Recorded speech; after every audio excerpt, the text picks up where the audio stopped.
Hello, everyone. I hope you are having a good day. Let's see if I put that there. There we go. That's the button I have to press. Uh, Sorry for all of the confusion about stream timing. I'm still sort of figuring out what the summer schedule is going to be because my life is sort of in a weird place at the moment where we're sort of living between houses. Everything will work out, but it's sort of like in between. But I had very carefully planned it out so that yesterday morning I would stream, and then our power went out. And then after the power came back, the internet went out. And so yesterday's stream was and ended up being moved to today by no real fault of my own. So I did my best. Uh, Anywho, I don't think I have any other announcements other than I'll try and keep saying in chat when the next stream is going to be in over on the Discord, so you can keep track. So tomorrow the next stream is going, or sorry, tomorrow's going to be the next stream. Then Sunday, Tristan will post the times because Tristan knows how to do that. Uh, but I think that's it. So so now we get to do Fillominorinori. So every stream, we start with the math pesto puzzle that the most supporters have voted for. Or so it would seem lately. We've gotten to do all of these. So in actuality, if you have not sort of seen how this works, I have I have a gigantic, ever-growing list of puzzles that I might do on stream, and the people who support at the windmill level or above, they get to look at the list and they get to cast their votes for as many puzzles as they want, and then whichever one gets the most votes is the one that I start stream with. So in today's instance, that was a tie between two math pesto puzzles, namely this one and another one. So I picked this one because I like Norinori. So we'll see if I like Norinori after this. I do like that I've already found 4 digits in the grid before I have started the puzzle, so that makes me happy. So the people who voted for this puzzle, so these are all supporters of the stream, so be extra nice to them. Thank you very much for your support, by the way, are Woofer, Ken, Doomdiat, Luda, Ambrose, Russ, Math Pesto, David, and DDX. So thank you very much to all of you for your support. And for letting me do cool Fillomino variant puzzles. Okay, so I should explain carefully what a Fillomino puzzle is, because the first thing to note is that a Fillomino puzzle is not a sudoku puzzle. So in a Fillomino puzzle, what I have to do is divide the grid entirely into ominoes that look something like this, and they can be of any size, and they can be of any size, and then we do put a number in every cell, but the number we actually put in the cells is the size of the omino. So for example, this is an omino of size 5, so all of these cells would be 5s. And so in particular, there's none of this like only one number per row and column. And also there's nothing to stop me from making the yellow omino look like this, in which case this number would be a 12. Which I indicate that way. You can do it in a variety of ways, as is up to you within Sudoku Pad. Some people would do it this way. Some people would do that. The reason I don't do this is because then if it's a 21, then I have to do it the other way anyway. So we do that. Okay. Now, the one law of Fillomino Club, and it's sort of weird that this is like literally the only rule of Fillomino, is that you can't have 2 ominoes of the same size touch. So I could not make a blue omino like this, because that would be a 5 touching a 5, and that does not work. If you actually look at the history of Fillomino, you can actually see that this is a rule that's actually even only a rule out of pure convenience, because these were originally done by pencil, which is still sort of mind-blowing to me. But you do it by pencil by actually writing the size of every omino into its cell, and so there was no color or whatever. People were not using these sorts of things. Tristan's trying to make the monitor point at me. And so that wouldn't work because then you couldn't actually tell where the border between these two things was if they were just fives. And well, that's not going to make anyone happy, so we just don't allow that. Now, there is another rule set in this puzzle, which is the Norinori rule set. And the Norinori rule set dictates that we have to put a bunch of dominoes of shaded cells into the grid. And those dominoes are not allowed to touch orthogonally, though they can touch diagonally. And we are obligated in every omino to put two black cells. Now, the two black cells do not have to be part of the domino. They can be distributed however they want. They don't have to touch within the cell or anything like that. That's all fine. We just have to make sure we actually put them sort of scattered throughout the grid in such a way to make that happen. So that is the Norinori rules. And finally, we have Renban, which everyone knows are my favorite sudoku mechanic. But you can also use them in Fillomino. And the way that these work is they need to contain a string of consecutive numbers. So, for example, they could contain 9. I tried to put press 9, but I didn't. 9, 7, 8, 6, and then a 10. That would be a perfectly valid way to fill this. There's going to be all kinds of problems if you try and fill this way that I will leave for you to deduce before I explain them in a second. But this would be a valid way to fill out a Renban. Okay. In particular, one thing that means is that every digit on a Renban is different. And so we can draw little dividing lines along any cell that separates two elements of the same Renban. So we can do this and this and this. And that's actually where our sort of first deduction is going to come from. I don't think I need to... Oh, diagonal isn't an option. I can't turn off the ability of these things to go diagonally. Yeah, this cell is going to be the one that I'm going to talk about first, if you want to sort of play along and guess what it is that I am going to do. I'm just trying to fill these all in. By the way, I did not actually address the black dots at all. Black dots mean that one of the cells is double the other, and so in particular, they're not equal. Okay, now a thing that's important here is because of the Norinori rules, we can never have a one-cell Fillomino. And so we will never in our lives get to sing the Monomino song in this puzzle. It will be very sad. We will have to deal with it. And so that means, and so this is an important deduction to sort of start the puzzle, that these two cells are in the same omino. And therefore, these two cells are in the same omino. These two cells are in the same omino. And in fact, these two cells are in the same omino. So in fact, actually... we can sort of fill that off, and we actually know that this is a 3-omino. But that's not the one I'm going to fill in because it's not the obvious one. Here we have this omino, which contains these two cells. It can't contain any additional cells because it can't take a second cell on the Renban. Again, remember, that would repeat the digit because every digit in an omino is the same. Similarly, the one that I sort of saw when I was looking at the grid is this one. It can't grow into either of these cells.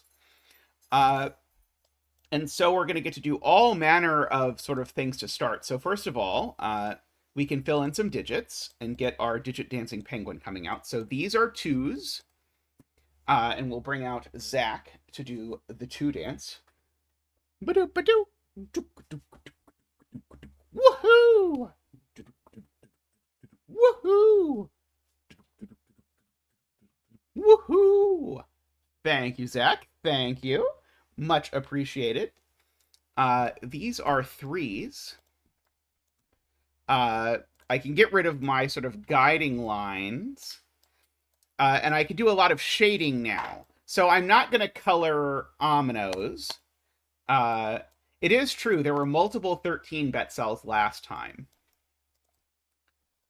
So these cells are green. I'm just saying that's because they're unshaded. But now I do need to shade 2 cells in this triomino, so I must shade those. These are therefore unshaded. These are all unshaded. Now, in fact, I know this exact... I know the contents of this Renban exactly. Namely, I can't have any ones, and it's a string of consecutive numbers starting with 2. So therefore it's 2, 3, 4, 5, 6. And I can include some of my sort of stretchy lines. So that stretches there, that stretches there, that stretches there. But now that actually lets me do more stretchy, because now these two can't join, because then that would make these two the same number. And so this does more stretchy. It stretches to at least there. In order to make this work. And probably I can start doing some similar things over up here if I look at it carefully. I'm noticing that on this Renban, none of these can be 2s. This can maybe be a 2. Oh, Kurobon is pointing out that actually the thing I pointed out happens in 2 corners actually happens in the 3rd corner as well, because this cell here is going to grab over that cell and then can't grab anymore. And so this is also going to be a domino. Let me ring the border before Ambrose comes in. Oops. There we go. Ambrose will never know. We'll put some 2s there. Hello, Ambrose! You didn't see anything. There we go. So we'll go ahead and green these. And so, again, these are 3, 4, 5. Also, I just completely missed this border when I went ahead and did this. So we have that. That extends in that direction. Hey, Doomdiat, I hope you're doing well. Thank you, as always, for your support. Okay, yeah, this is...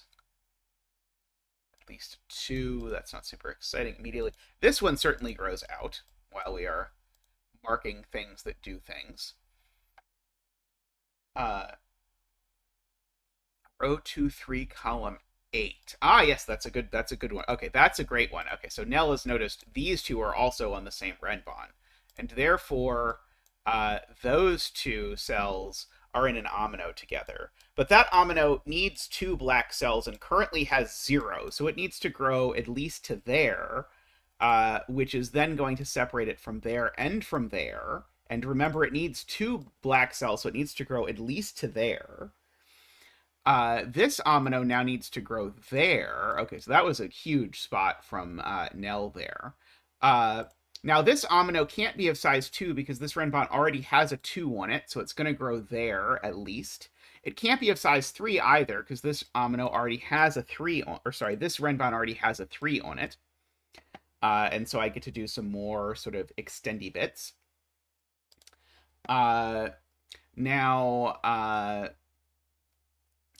if this omino stopped here, it would be a 4, and this omino would have to keep growing. That might be okay for this to keep growing. At the moment, I think that might be okay if this is exactly this. If this is a 4, of course, this has to become a 5. That's okay, too, as far as I can tell. Again, this is the only thing on this Renban that could possibly be a 2. But we'll see. I actually know these are a 4-5 pair. I should fill that in, because these are on this Renban. So these are a 4-5 pair. And so one of these stops, and one of them grows 1. So I'm trying to decide if it's really possible that this is a 4, or if that's going to break my Norinori. So I think there's a way to do it if I make this a 4 and this a 5. It's not the natural way to do this. Uh, so probably there are some cells, though, that I could argue could never be shaded. Uh,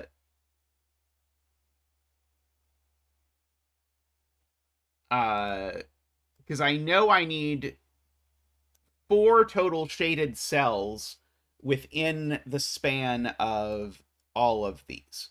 So, yeah, it's those, right? Yeah. Within these, there needs to be 4 shaded cells. Uh, uh, no, not quite. We're very close. Hey, Derlier, I hope you're doing well. Uh, we're close. Uh, uh, let's see. That's the thing I was trying to argue in my head, Kurabon, but it seemed very bifurcated as I was trying to think through it in my head, and I was kind of thinking that that might be true, but I couldn't do it in my head without like cases with subcases, and I was afraid I was going to miss one. Uh, okay.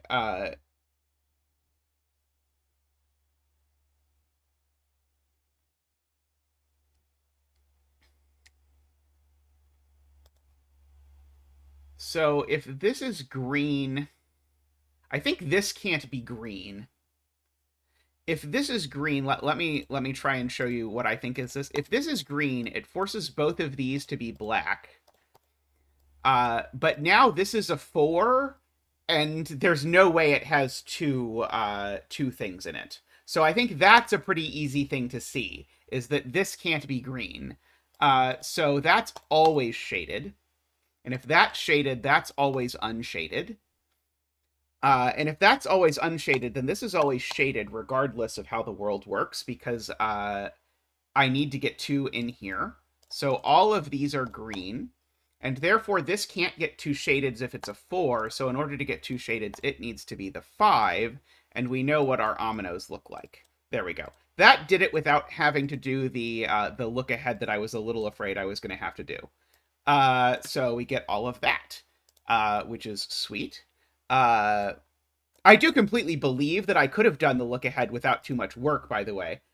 Just that I was trying to avoid it if I could.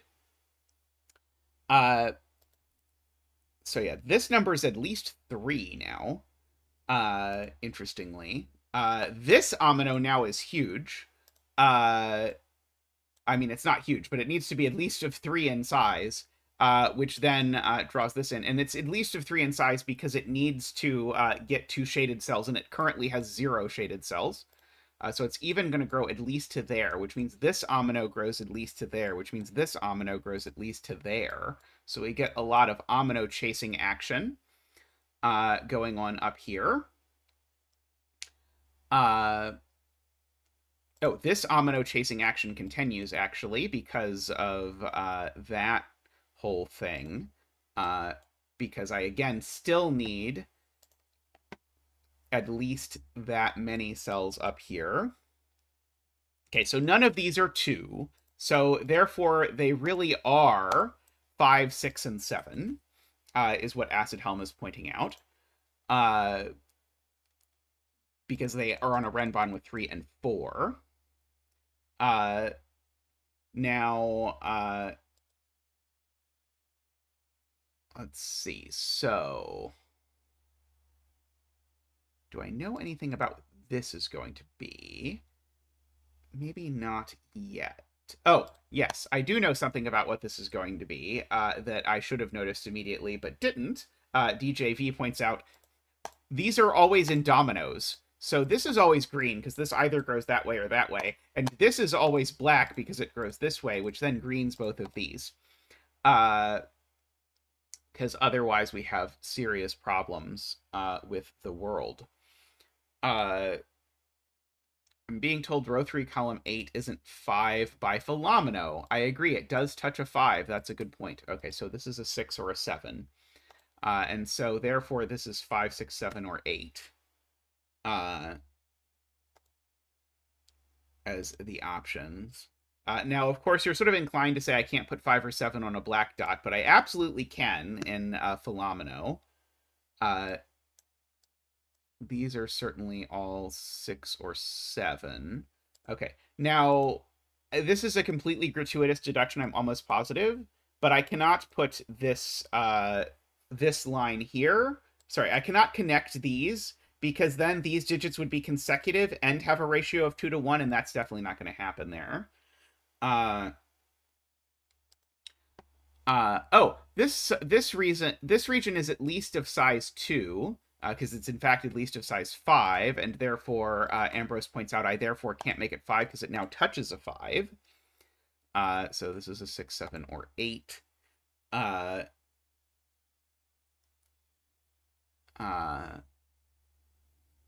Let's see. Okay. So one of these two is a 5, for whatever it's worth. Oh, this is at least 6. Why have I not extended it? I don't know. Oh, it's because it was that deduction that actually got me that I could extend this, so I can extend this, so I can extend that. Okay, so maybe the deduction I made that I said was going to be completely useless and unnecessary, maybe it wasn't completely useless and unnecessary. It's possible.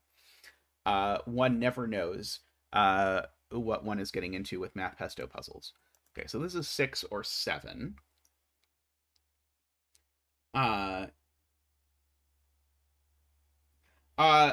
No, Admiral Malcor, because there could be a 14 nomino in this puzzle. So it's possible that this is a size 14. Sorry, that this is a 14. And maybe it's a 14 that takes the bet tree, and then maybe the 13 betters are very upset. Hey,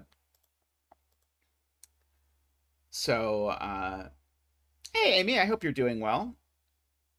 And no need to apologize. I know this stream schedule lately is a little up in the air, which I feel badly about, but also there's not a whole lot I can do about. I'm trying to think about this thing. One of these has to be a 3. Okay, well, actually, no, that maybe could be a 3 if it went like that. I'm now, like, thinking down here about exactly, up in the Airbnb, especially when I wake up planning to stream and then the power and internet go out. That did not help. Let's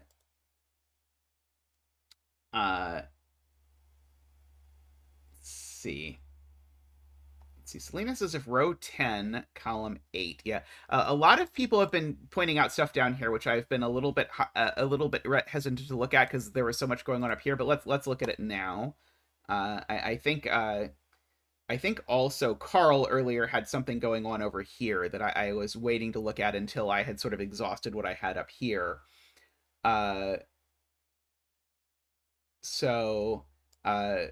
Selena's question is, can this really extend up without breaking the world? That doesn't look great to me, because if this extends up, it doesn't extend left. So let's do the bifurcation palette of that. If this extends up, now I have to get a lot of black cells in here. That doesn't look great. Right, okay, so this is going to break because of this cell. Because if this goes up, now this cell is going to be forced to continue over here like this, and now this cell is a size 3 monomino at minimum, and so that does not work. So I agree with Selena's deduction that this omino, in fact, extends that way and not that way. And so, again, it extends at least one further, because, again, it's at least... triomino. That was a good spot of a weak point that I don't think I would have seen quickly. Unfortunately, I'm not sure it got us anything, because I think these two might still be able to join or not join. Row 8, column 9, and row 8, column 10 can't have a border between them. Yep. Okay, that's really smart. Okay, so So this is Dorlear's point, is that if I say I put a border here, it has a funny effect on this omino, which is that this omino now has to grow that way, but then it's done because it can't take that, and then it can never get to 2 cells.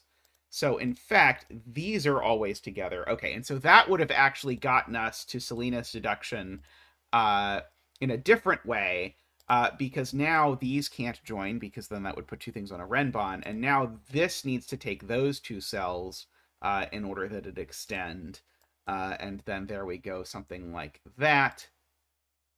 And now, regardless of whether this is a 3 or a 4, it's definitely not a 5. Regardless of whether this is a 3 or a 4, these need to be shaded because this can't take any cells past there. And these are the only unshaded cells that are on offer. Sorry, the only cells on offer that I know to not be unshaded. So we've got all of that. Okay, now this either goes there or sort of out that way, I suppose. But I don't necessarily know which. Okay, well, this can't be a 3 anymore because it's already got two green cells in it. So this is a 4 or a 5.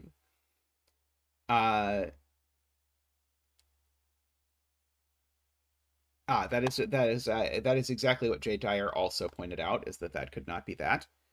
Let's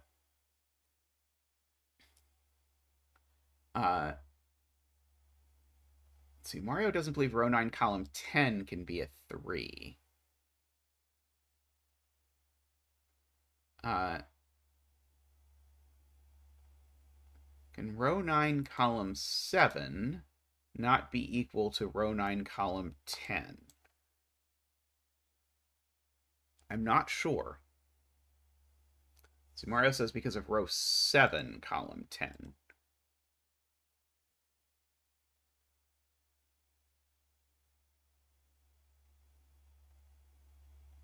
So if this doesn't join, so Mario is looking at if these two don't join, oops, that's not at all what I meant to do.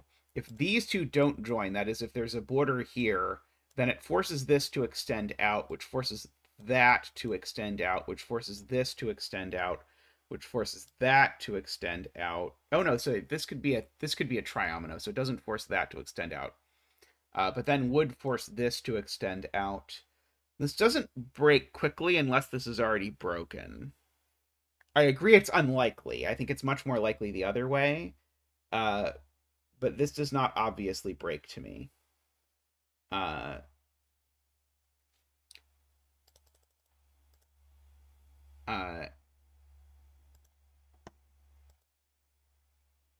It doesn't have to be a 4. It could be a 3, right? This could be a 3 with that being a 4, right? Oh, do I have to sort of fill in where the third black one is and then ask where the black ones are in this 4? I think that does actually break. So this couldn't be a 3 because this is getting really messy. Because if this is a 3, now this is a 4. But the problem is, so that doesn't work because then this would be green.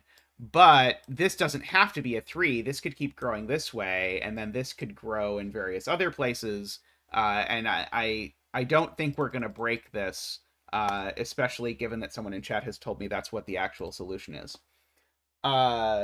So let us have further investigation.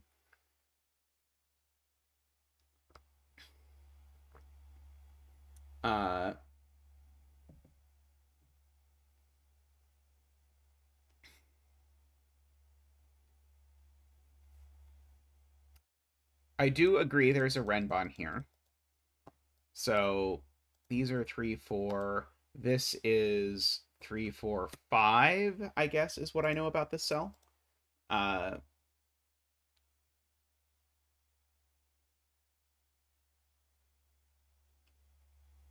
So I guess this would have to be a 4. But this could be a 6. So I think the option... I think the way that works is that this is a 4 and this is a 6. And maybe it's a 6 that goes up and grabs something up there or something. Who knows? There's a... Like, yeah, this could be a 6 that did that.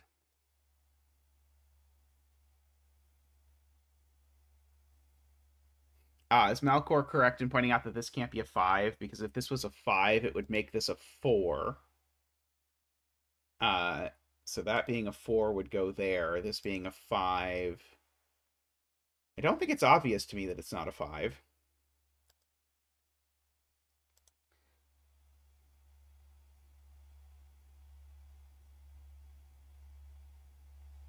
I don't think this is touching any regions that have 5s in them, is it? Not that I see anyway.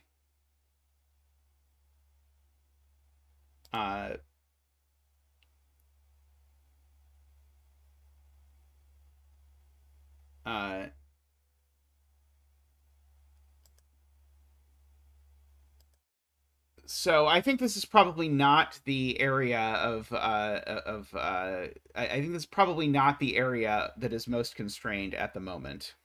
Let's see, I can fill in these 4 and 5. Like that. Excuse me.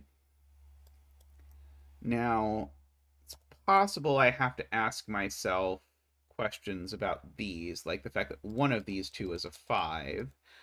Which one is it? One of these is a 3. I don't know if I know which one it is yet. Let's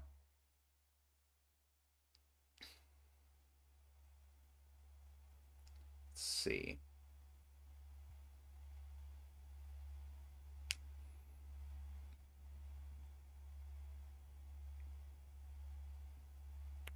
Row 9, column 9. Let's see. Carl believes this has to be 5 no matter what, starting at row 9, column 10. So if this is a 4, then this is a 5 for sure. If this is a 3, then we've said this is a 4. And it can't be a 4. Oh, right. Okay, so yeah, so this is much more complicated. So if this is a 4, this is a 5 for sure. If this is a 3, then by Renban, this is a 4. Where is the 4 going? Well, the point is the 4 has to take this cell, because if it does not take this cell, the cells it takes are these, which is a problem, because now this has become a monomino that only has 0 black cells in it when it needs 2. Because remember, this was all hypothecated on this being a 3. So I agree that this is, in fact, always the 5. And so this, therefore, is not a 5. It's only a 3 or a 4.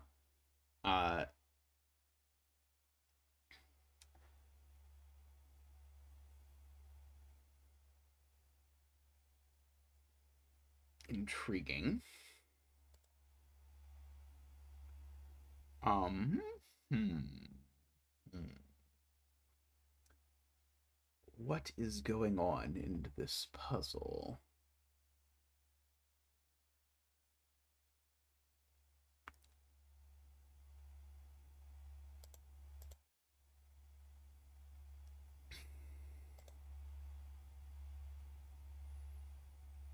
Can I argue that this cell never takes that cell? I don't think I quite can. Although I might be close. Let's see, Malrog believes row 10, column 6 must be shaded. If row 10, column 6 is unshaded, let's Simon Sweater it. Then this becomes a 4, which means this has to be shaded. That has to be shaded. This has to be unshaded, so that has to be shaded. My 4 looks exactly like this in this universe.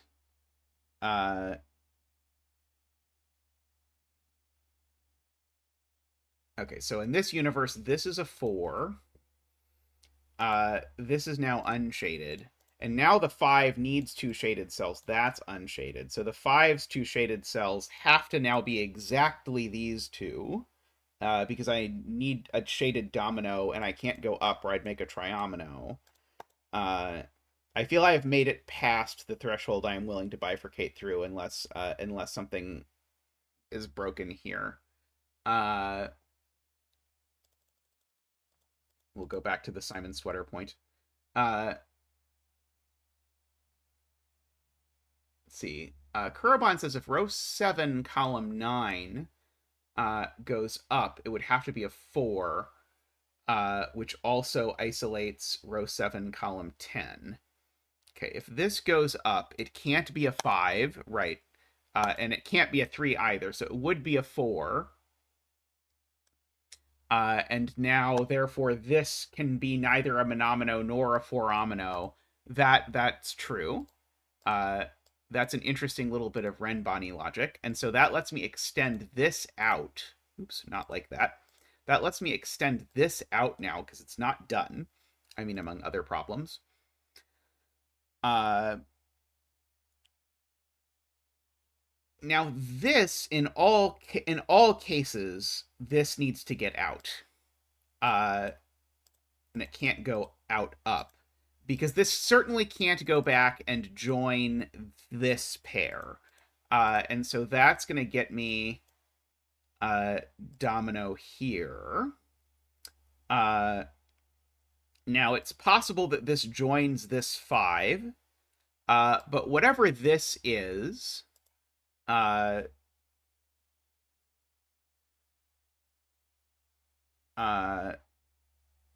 guess this could still...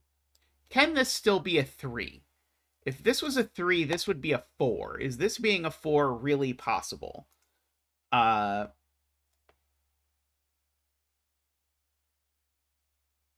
feel like we did some sort of long look ahead earlier that said that that's not possible. But I would not swear it to you.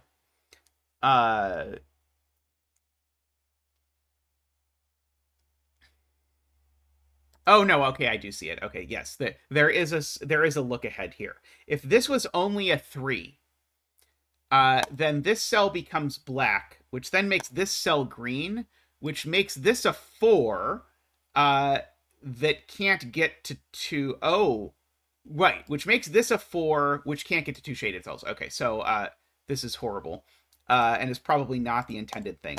If this is shaded, if this is a 3, that's shaded, which looks like this, which makes this a 4. And now the point is this cell is green. And so now what's happening with this cell? Well, it's not a 3. It can't be a 4, because if this is a 4, it connects to that 4, which would then not get enough green cells. So this would be a 5. But this 5 is never... This 5 now connects to this 5, and that 5 doesn't have enough black cells. Who, good lord. Okay.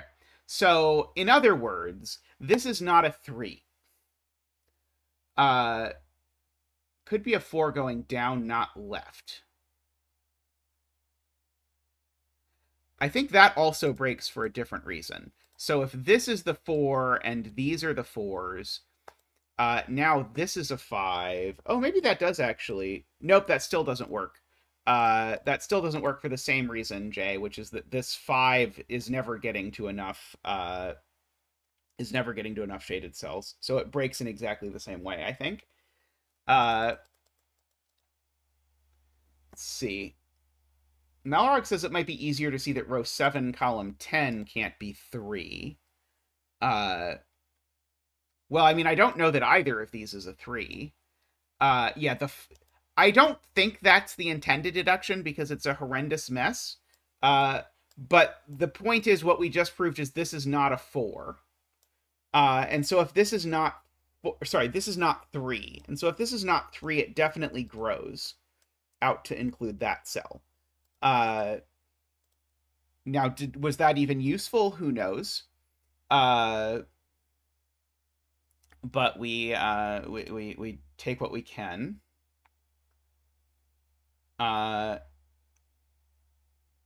Yeah, and so neither of them involved our 3. That's true. This one definitely isn't a 3.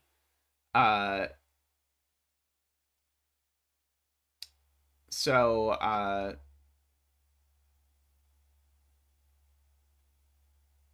do we know it's not 5, 6, 7?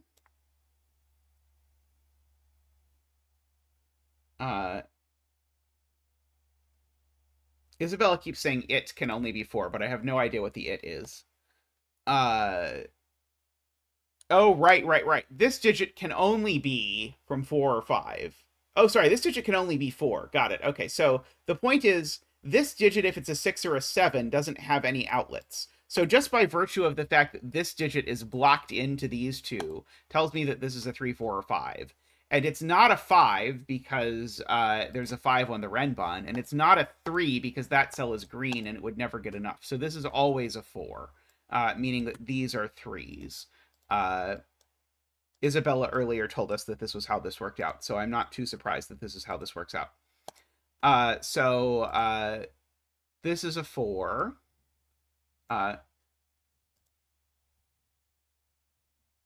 What?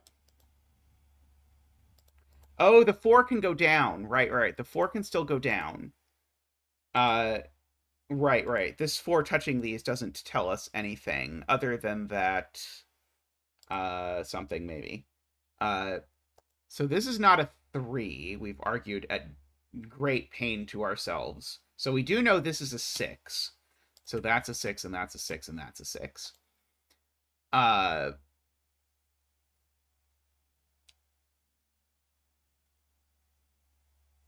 would be very natural for the 6 to go up.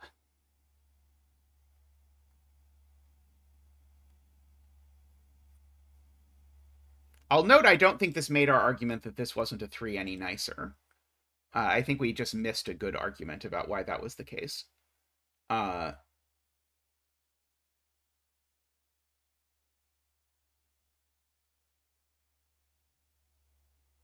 Malrog, because 14 is a valid Fillomino number.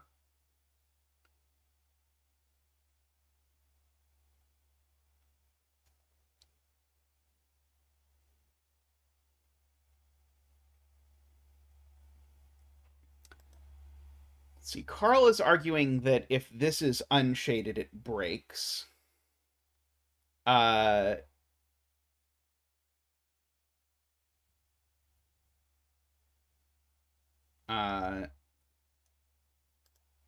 How messy is this? If this is unshaded, my 5 has to go...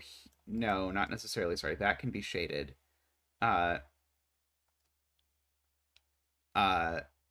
This would certainly break the opportunity that the 4 came out. So this would be a 4. So the 4 would go down, which would make this a 3 or a 5. It would make it a 5 for sure.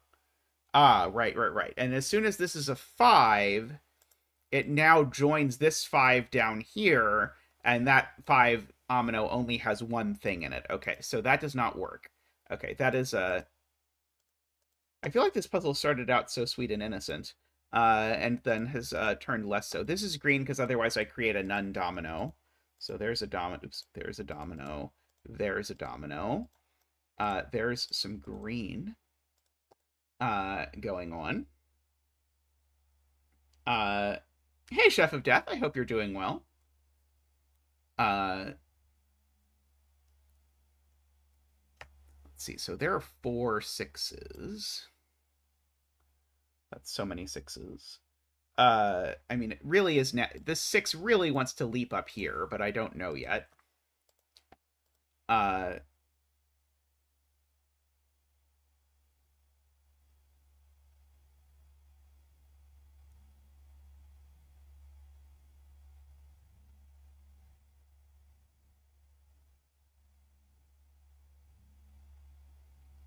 Was there a smarter way to see this point, MicroStudy? Because the way we saw it was a really long look ahead that involved all kinds of weird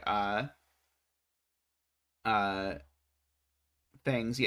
Yeah, we're sort of now sort of being baited into thinking about all of the possibilities for this region. So if this is unshaded, right, that does not work. Okay, so this being unshaded doesn't work now. Let me show you. If this is unshaded now, now my 5 needs 2 shaded cells, but it can't have that one because that one comes with this one, which is unshaded. And that doesn't work. And then I certainly can't take this one because that would be a 4th unshaded cell. So this is shaded, and that's shaded, and these are green. And therefore this is a 4. There we go. That's a 4 now because it can't be a 3. And so that's the 3, that's the 3, and that's the 3. See, I told you that was how it worked out. You just should have listened to me. So that's the 4, 4, 4. Going like that. I go out 5, 5 like that. That one is shaded. That has become a 7 because it's not the 5. We can finish those. That 5 now needs to come out here in order to double Nori, as they say, I guess. So this is a 5. So therefore this is at least a 3. But that actually separates it from this one down here. This one down here is a 4, and so must grow. And it grows exactly like that because it's a 4. And we therefore know what its shaded cells look like. So there's all of our 4s. So this is therefore a 6. It has no options because it can't be a 3 because it can't get to enough things. So just by Renban, this is now a 6. That 6 plods along out like that.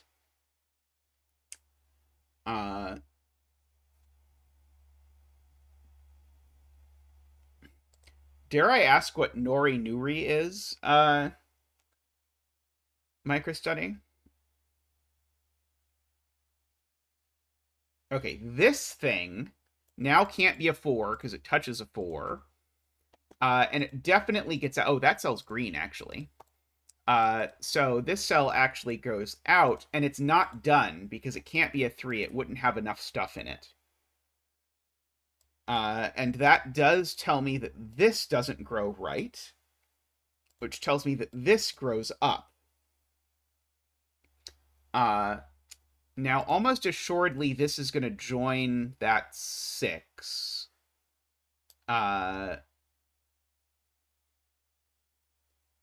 Right?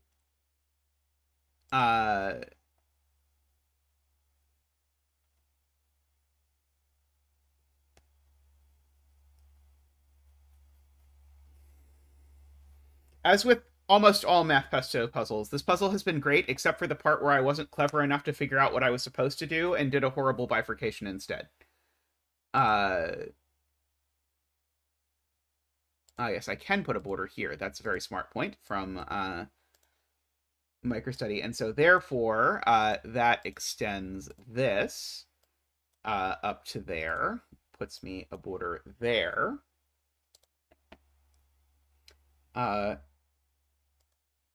So we get that.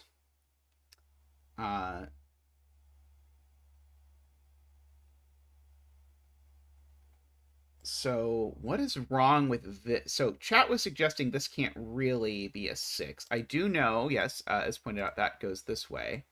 Oh, so I think it is 6. So I think the claim that it could not be 6 was incorrect. I think it can be 6.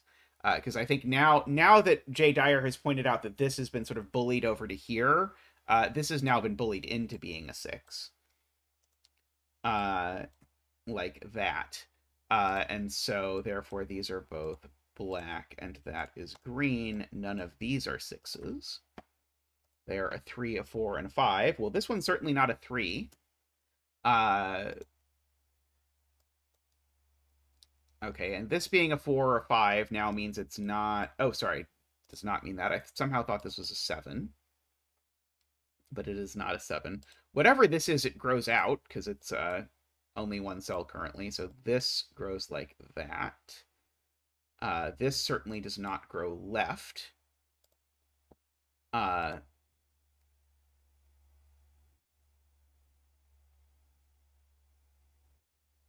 Let's see.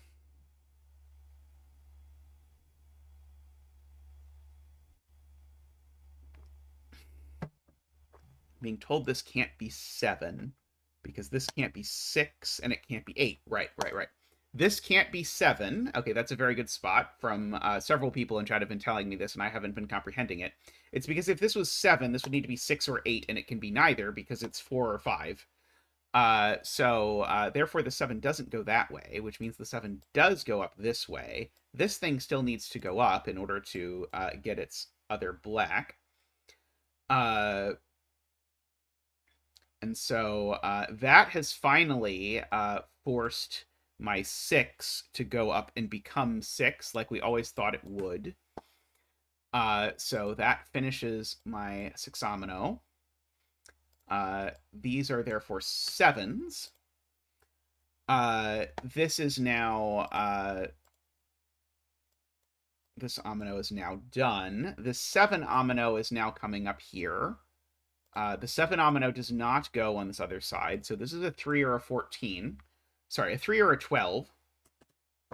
We'll put it that way. 12 first, 3 second. This 7omino goes this way.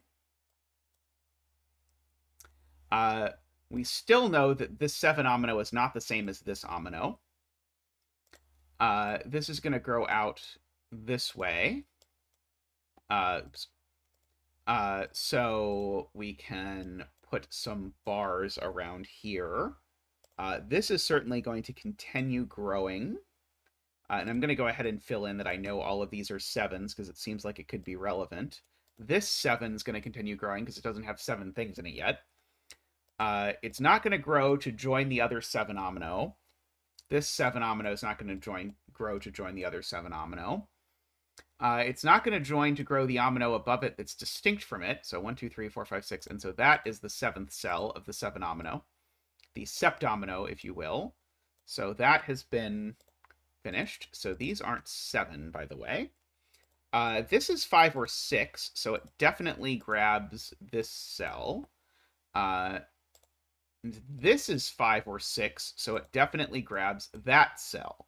And we have a setup here that I recognize, which is that this is a 5-6 pair. Whichever of them is 6 takes that cell, and therefore I can draw borders around there. That was a deduction in Round and Round. Yeah, exactly as Microstudy says. I recognize it because it showed up in a puzzle I set. So this oh, I don't know that comes down. Sorry, don't listen to me.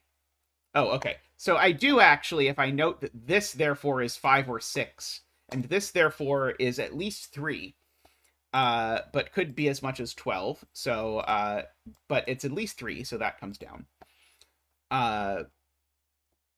This cell here is on a Renban with a 4 or a 5, I suppose. Doesn't immediately tell me what is happening, I don't think.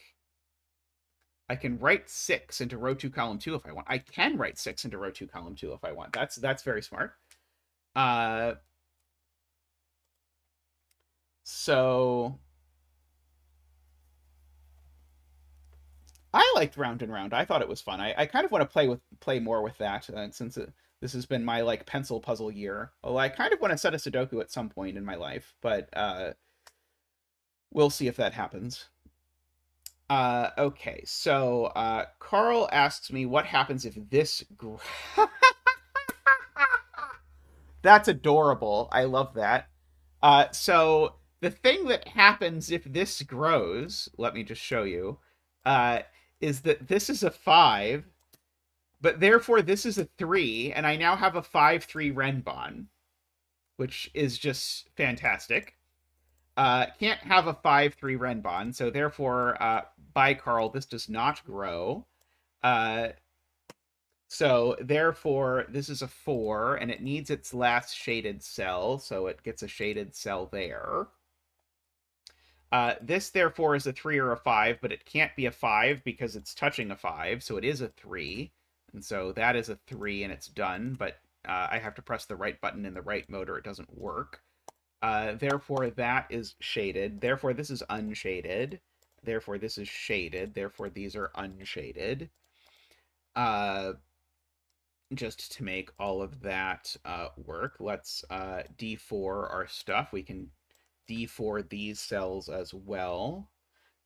This cell is a 3 or a 5 now. We've got, funnily enough, this is giving me a shaded cell in the 7, regardless of which way it happens to work. I actually know that this always extends to here, at least. I don't know that that's going to be helpful, but it's a minimum of 3. But remember, a maximum of 12. Yeah, it's interesting. All of these cells are 3 or 5. So there's sort of an interesting thing going on where if this is 3, this is 5. But if this is 5, this is 5, right? No, this could be 5 with that being 3 if the 5 sort of wiggled around it, maybe, possibly. Oh, row 9, column 2, Mario points out, does yet can't be 3 because it's got 2 unshaded cells in it. So it is 5. So this is 3, which means those 2 are shaded. Good spot to Mario there. And I saw a couple people in chat also see it after that. So we get that and that going on.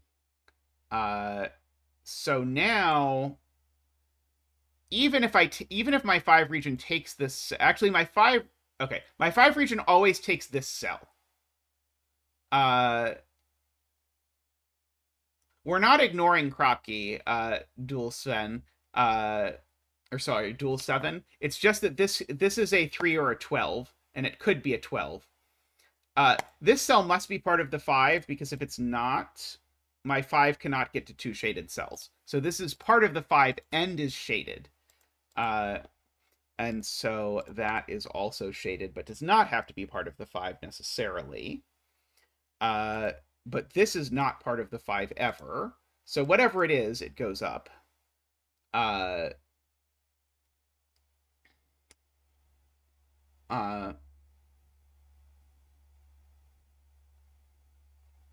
Okay, now this can't be 3 anymore. Because now, as Admiral Malcor says, but then retracts. But I think Admiral Malcor is correct. I don't think this can be 3. So I'm going to give Admiral Malcor credit for that. If this was 3, it doesn't have 2 more black cells it can get within its range of influence. So this is a 5, which will do all of that for us.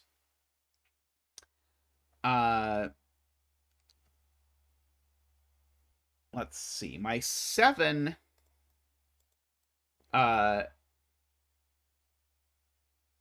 so my 7 gets 1 shaded cell in one of these 2. The 7 certainly can't take that shaded cell. And the 7 can't take that cell. So this cell has to be shaded or the 7's not finishing. Because the 7 can't take any cells that touch a 7. And if it takes that, it isolates these 2. So this cell needs to be shaded in order for the 7 to work, which means that cell's unshaded, and that cell is shaded, and that cell is shaded, and these cells are unshaded, and that cell is unshaded. Just in order to make all of that work. Okay, now my 7 actually does have its shaded cells. Okay, this cell can't be part of the 7. Let's just make that clear, because if this was part of the 7, I would isolate one of these 2, so that doesn't work. Okay, and so therefore this is part of the 7, and that's part of the 7, and therefore we have finished the 7. I probably did that in a significantly overcomplicated way. I'm going to take a bet that I did. So we have all of that going on.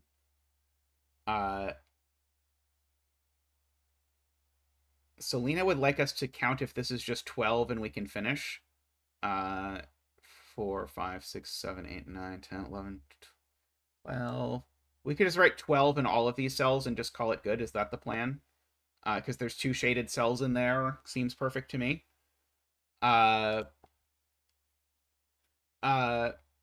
Hey, Christian, great to see you.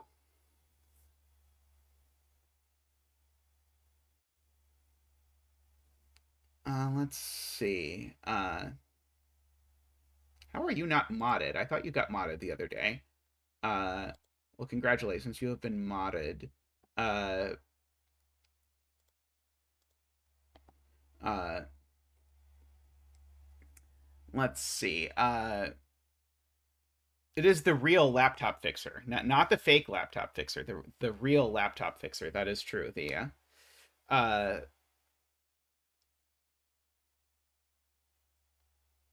yeah, a 12 would leave exactly 2 cells, which is a problem unless those 2 cells are a black domino. Uh, and we've said these 2 cells can't be the black domino, so we'd have to hide the black domino like in this cell or something. Yeah, I think it's not going to work, sadly, because there's just no spot for a black domino. So really tragically, I think we have to write a 3 in here, which really does break my heart. I'm going to be honest. I expected better if you math pesto. Those are 3s. So that is a Norinori cell. So these both go to green. This septomino still needs its second black cell, so that cell's going to be black, which automatically greens that cell because of sort of the, I don't know, the way that 2s work. Uh,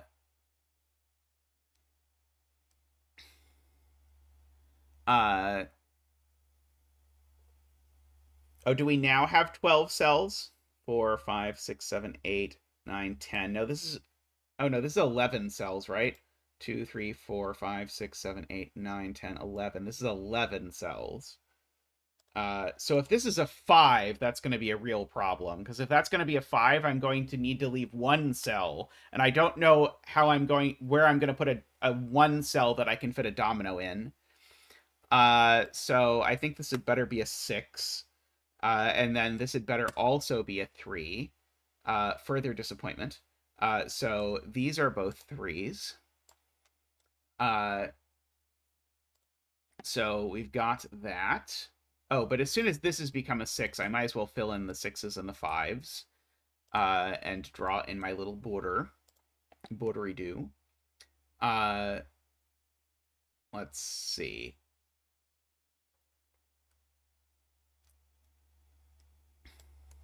I can never shade both of these cells because Chacona, and so I must shade this cell because Chacona. And so this cell's never shaded.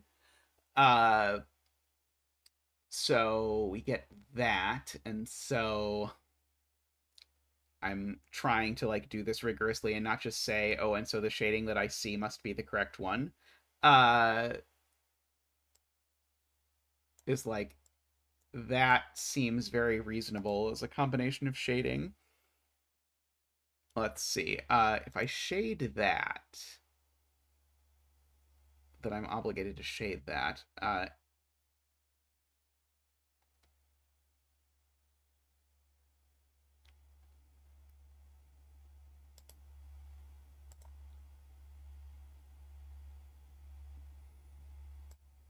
Yes, the maximum, that's a good spot. The rest of this I cannot possibly divide. Several people are explaining this in different ways, and I finally got it.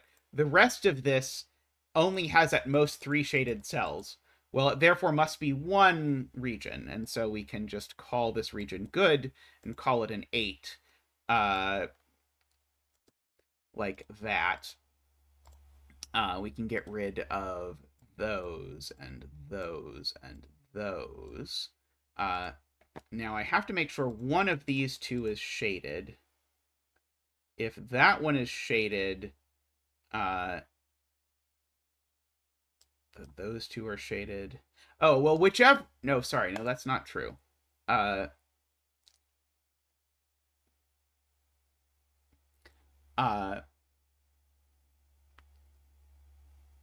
Yes, I must shade this cell. If I unshade this cell, then what happens is I shade both of these, and then I don't get to 2 in my 8 region, so that's not going to work. So this is always shaded. And now see, either that shaded to go with it, or this is shaded to go with it, but I don't quite see which yet. Let's see. MicroStudy would like me to imagine shading this. If I shade that, then I shade that. And now I don't shade that. I don't shade that. Oh, that breaks, but a long way down.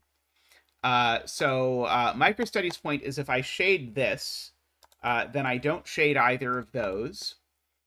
And so, hey, Sudoku Dragon. And so now I look at the 6, wherein I need to shade both of these, which then means I shade this, which then has broken because of the 3.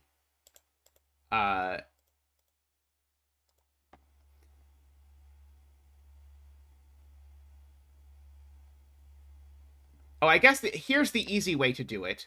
Can I shade both of these? No, because that would make a triomino. So I think this is how MicroStudy saw it, but it's not how my brain was doing it. But yeah, the point is, I need to shade 2 of these 3, and it can't be those 2, so therefore I have to shade that one. I just have to pretend it's a Shakona, and then it'll all be fine. That, therefore, must be shaded, because the 5 needs them. Therefore, those are unshaded.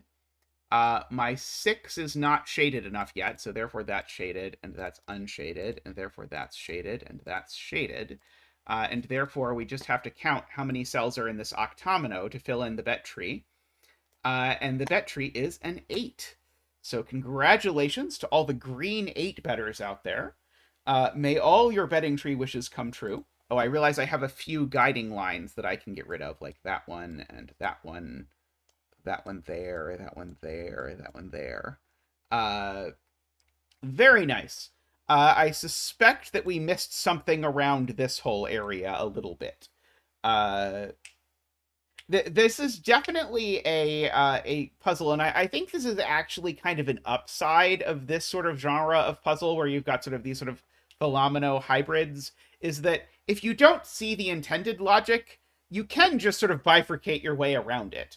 Although then you're sort of obligated to discipline yourself to not just sort of immediately accept whatever bifurcation you see, because if you do, then you sort of miss out on the fun stuff. But if you get stuck, you can always unstuck yourself just by sort of bifurcating a little bit in a way that maybe does not work so well for, say, like a codec region sum lines puzzle or something.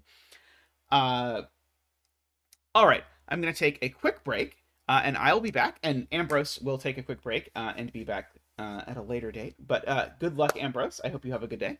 I'll be back shortly, though, and we'll do another puzzle. So be right back.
Alrighty, welcome back.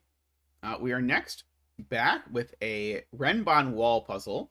I admit I really enjoyed the Renban wall puzzle I did by Heliopolix previously, and I've completely forgotten what the rules are, so we'll have to read them together. And yes, please do take a moment to like the stream if you have not yet done so. It really does help. All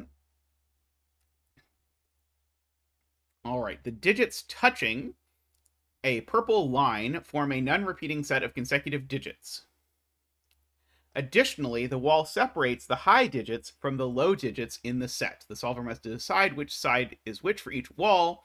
Walls are split into corners and edge segments to make it easier or make it more clear which cells the wall touches. Okay.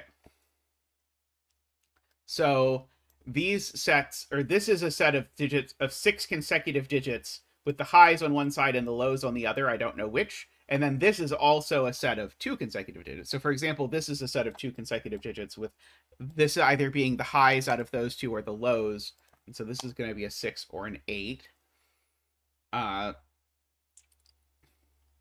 So, oh yeah, we need a bet cell. Do you have a good bet cell, Heliopolix? I think one of the cruelest things I do on the stream is ask setters for recommended bet cells for puzzles they set 16 years ago. Let's see. This is a like 19 cell Renban. It's only 7 cells. I will take Malcor's point, which is that by virtue of being a length 6 Renban, these cells definitely contain a 4, 5, 6, which is exactly the same over here. And so I have a triple Jovi wing, giving us a hidden 4, 5, 6 triple up here. If you want to think about that in a different way, I need to put a 4, 5, and 6 in row 1, and I can't put them in those cells or those cells because then I would be unable to make 6 consecutive cells. If you try to make 6 consecutive digits without a 4, for example, it's going to be awfully hard because you can grab stuff from 1, 2, 3 or stuff from 5, 6, 7, 8, 9, but that's only 3 and 5 cells. So the 4, 5, 6 go up here. These are consecutive, so one of them's a 5, so that's not a 5.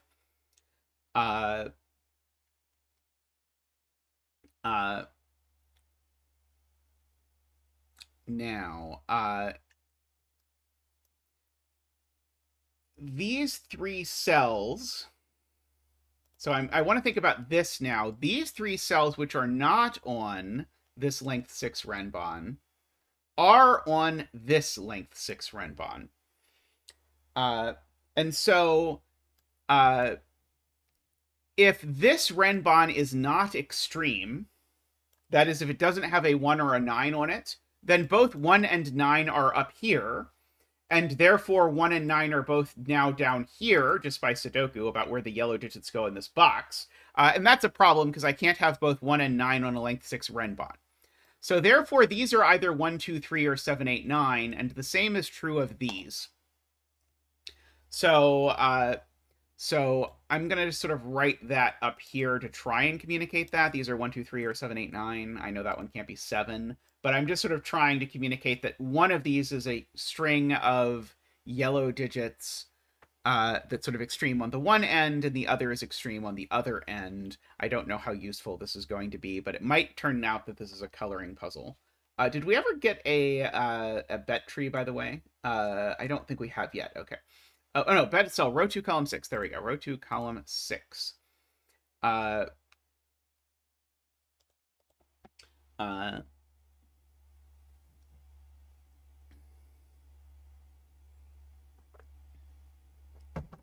So now one would assume that that would be useful, but I don't know that it is immediately. Oh, right. That does give us sort of weird roping because of I was forgetting that the Renban thing has an additional rule that the highs and lows have to be separated. So in this box, either all of these are purple or all of these are purple. I don't know which. But then whichever of them is all purple, then these are either all purple or and these are all yellow, or it's the other way. These are all purple, or these are all yellow. So we actually get sort of roping Zach coming through.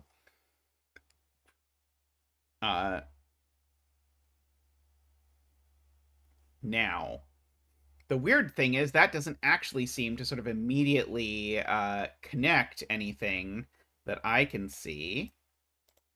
The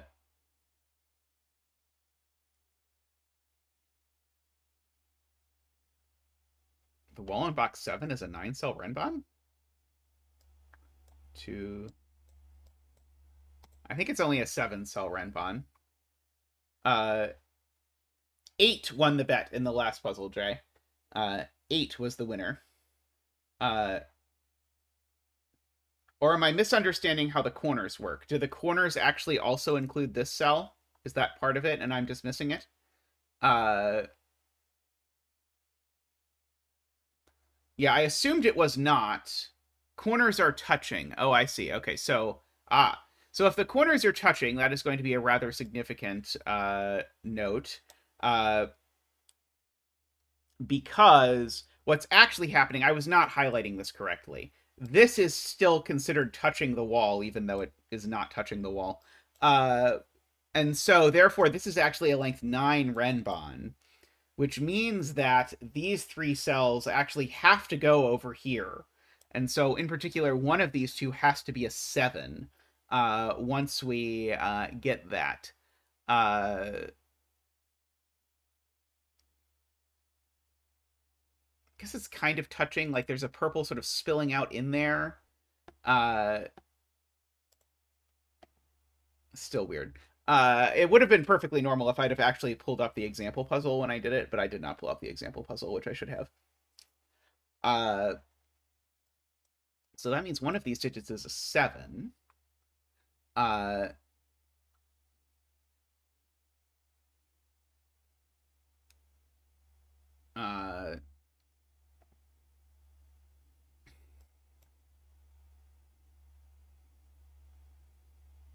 Let's see. Okay, so how big is this one then? This one's also length 9. And so there's a 7 sort of grabbing all of these, and so therefore there has to be a 7 over here in one of those 2 cells. Oh, actually, there just has to be a 7 right there, right? Oh, no, this is touching. Sorry, there's a 7 in one of these 2 cells. But the 7, by virtue of being over here... In my brain, this wasn't touching the wall because of the fact that my brain doesn't think corners touch things. But the point is now I can think about where the highs and lows are. And so the question is, could this be the low side? And annoyingly, I think this could be the low side. Because these are either a 1-2 pair or an 8-9 pair. Those are the only options for what these two are, because these are either the highs or the lows. But we don't know yet which. But over on this side, we do actually know that these are, I think, 6, 7, 8, 9, because over here we've split our highs and lows into 5 and 4, and 7 is not one of the 5 lowest digits. So these are 6, 7, 8, 9, but those aren't 7.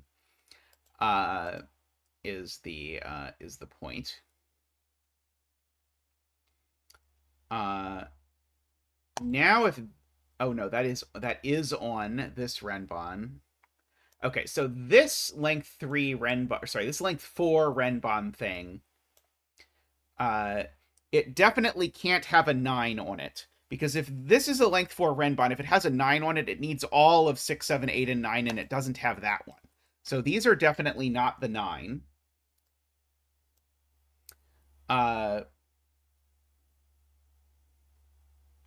So these are only from 6, 7, 8. I think if... Yeah, so this is a length 4 Renban that has a 7 on it. So it definitely also has a 6 on it and a 5 on it, right? Because it doesn't have a 9. And so if it has a 6 and a 5, this definitely isn't a 6. And there is a 5 in this column somewhere. This is only allowed to be an 8 or a 9.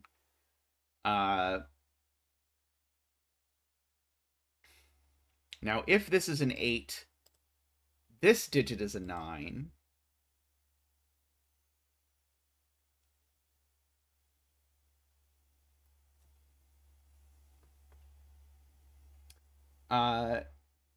Dorlier, I just let people give me permission to do any of their puzzles, and then I just pick puzzles.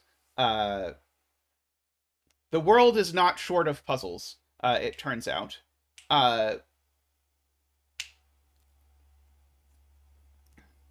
Right, that is a good point. So I have a little string of Renban digits here, and a little string of Renban digits here. And they overlap in this digit. So therefore, this overlap digit has to be the lowest digit. Wait, it can't be the lowest digit. No, it does have to be the lowest digit. So this is actually the highest digit. Right, okay, that's cute. That's very cute. So this digit overlaps between these two Renbans. So it must be the lowest. So that means these three must be the three lowest. So this is not the lowest. But we have agreed that there must be a 5 on it, and so therefore that is the 5, and we get our digit dance. So we can bring out Zach for the 5 dance. Ba-boop ba-doo. Woo. Ba-doop ba-doo. Woo. Ba-doop ba-doo. Woohoo! Thank you, Zach. Thank you. So since this is the lowest now, these are 5, 6, 7. That is an 8, and that is a 9, and that's an 8. And now these must be the highest digits. So these are a 3, 4, and this is a 2. And this is a freebie 1. A good spot that I can write 1, 2, 3, 4, 5 over here for free, and should have done so a long time ago from Garion. So that's now a 6, so that's now a 7, and that's a 6. And so now that's the 7 that goes on this Renban wall.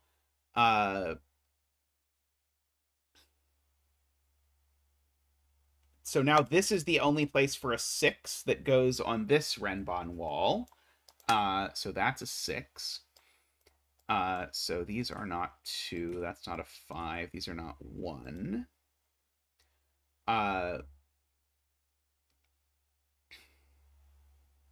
So now this is just a 9, because there's nothing else for it to be. And so these now have to be the lows. So these are a 1, 2 pair. And in fact, I even know the order of the 1, 2 pair. To make that work. And so now these are a quad of 3, 4, 5, 6, 7, 8. Sorry, 3, 4, 5, 8. And if these are 3, 4, 5, 8, then I know what this is. This is the 9 in this box. That's not an 8. This is not a 5 or an 8. That's a 3, 4 pair in the row, making that the 2. That 6 looks up, making this a 4. Meaning that those are a 5, 6 pair.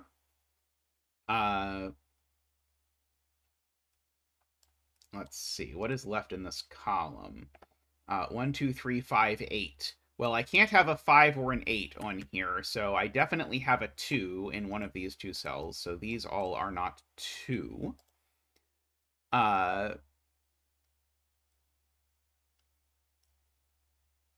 Let's see. What else can we do with our lives? So how big is this Renban? This is a length 8 Renban, if I count correctly. And if this is a length 8 Renban, the only thing I'm allowed to leave off a length 8 Renban is a 1 or a 9. Well, the digit that's left off is this one, and it's not a 1, so this is a 9.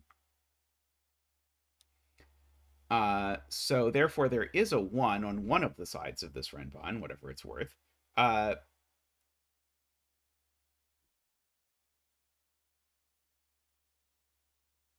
are 2 walls in box 6. Oh, sorry, you're right. Sorry. These walls don't actually connect. So sorry, this wall is a length 6 wall, and then that's a length 2 wall. They don't actually connect. Hey, Sarah, how are you doing?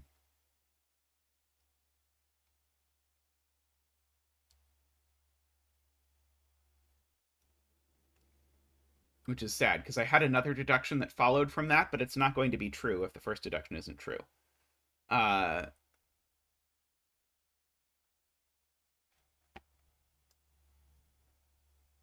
Okay, this one really is a length 8 Renban. It is being claimed. Let's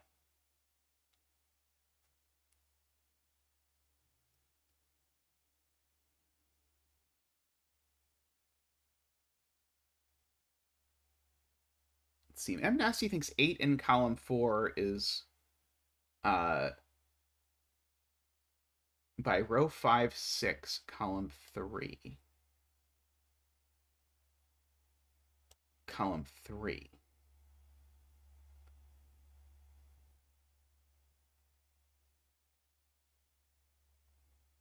Ah, right. We proved there's roping in these and that they're things. So as soon as there's roping and this is a 1, 2, or a 3, the point is I actually know that this is a 1, 2, 3, going back to my earlier deduction. And so these are... Right, this is definitely not a 5. So this is an 8, and these are a 7, 9.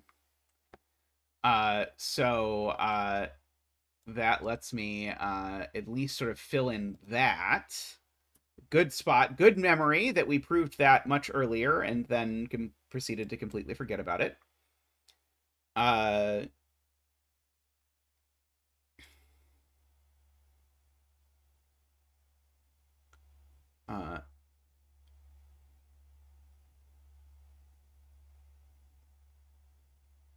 So yeah, so there's an 8 in this column somewhere.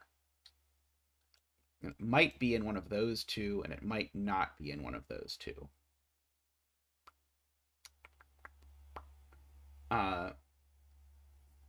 Row 5 and 6 of column 3 are high. So this is a length 8 Renban.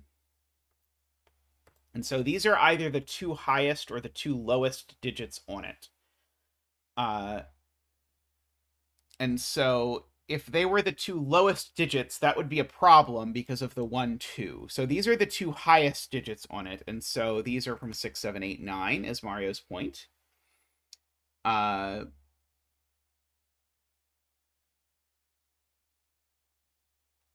if it were 9, I wouldn't have a 1 or a 2. Not 6. Right, because it's a length 8 Renban. Right. So that was the alternative proof. That was the proof M. Nasty saw about 8 going here that didn't involve the roping that we then sort of left on. Was M. Nasty had calculated that these had to be high and knew that there had to be an 8 in them. And so therefore knew that these could not include an 8 and therefore knew that that had to be the 8. So this isn't an 8, which actually places the 8 in this box now. Of all things. Row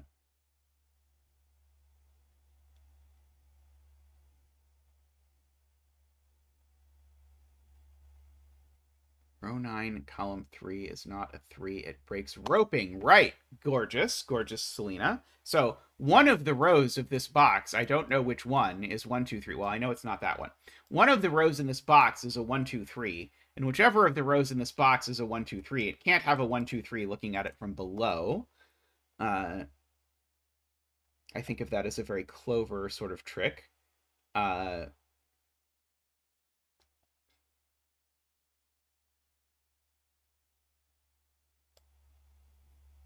So speaking of, I know that there's an 8 in one of these cells. I'm, by the way, going to get rid of these pencil marks.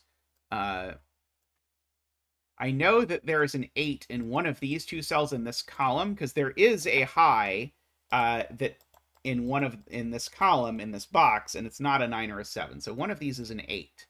Well, that one's definitely not an 8, because if that was an 8, I would need to put a 7 or a 9 there, and I can't. So in fact, actually, that's the 8. And that's going to sort out what these boxes look like, at least roughly. This coloring is no longer super relevant. I don't think this coloring is really relevant either. So we actually get to sort of do stuff. So good spot to Selena. That was very fruitful to then immediately sort of think about this. So now these are 1, 2, 3. These are 4, 5, 6. And now these are 4, 5, 6. These are 7, 8, 9. And this one is just an 8, making these a 7, 9 pair. That is not a 5. That's not a 6. This is just a 3. This is not a 3. That is not a 6. Okay, so someone was saying there's a naked single somewhere. Row 1, column 9. Because there's a 3, 4 pair looking up at it. Good. So that is a 2, making that a 1, 3 pair. This 4, 5 is only consecutive with 3, 4, 5, and 6. And apparently this is not a 6, so this is only a 3, 4, or 5. Which means one of these two is a 4, which I don't think does anything at all. I guess I can use that to write in that these aren't 4.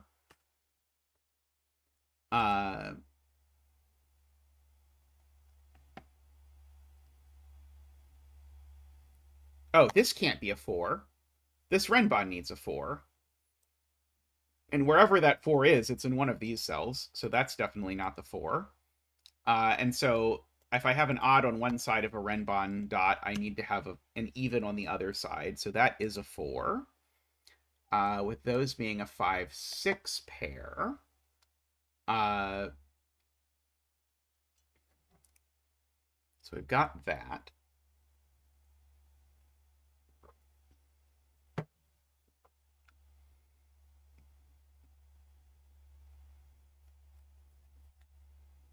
Let's see. Admiral Malcor says the 9 in box 6 can't be on a Renban. Okay, well, the 9 in box 6 definitely isn't in any of these cells. If I put the 9 here, I'd need an 8 there. That doesn't work. If I put the 9 in one of these cells, then I put a 1, 2, 3 triple in this row. Or, phrased a different way, this 1, 2, 3 goes in one of these 6 cells, and whichever one it goes in, it rules 9 off of this length 6 Renban, because a length 6 Renban with a 9 would be 9, 8, 7, 6, 5, 4. So that's very smart. So Malcor has found us a 9. So that's a 7 and that's a 9. Very good spotting there.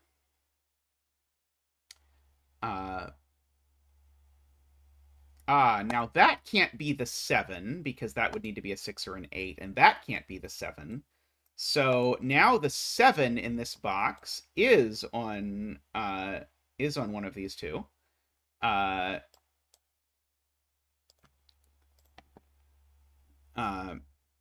in fact, the 8 is in one of these two, just by sudoku, as Malcor's pointing out. Oh, did I miss Selena making this point earlier about this being a 9?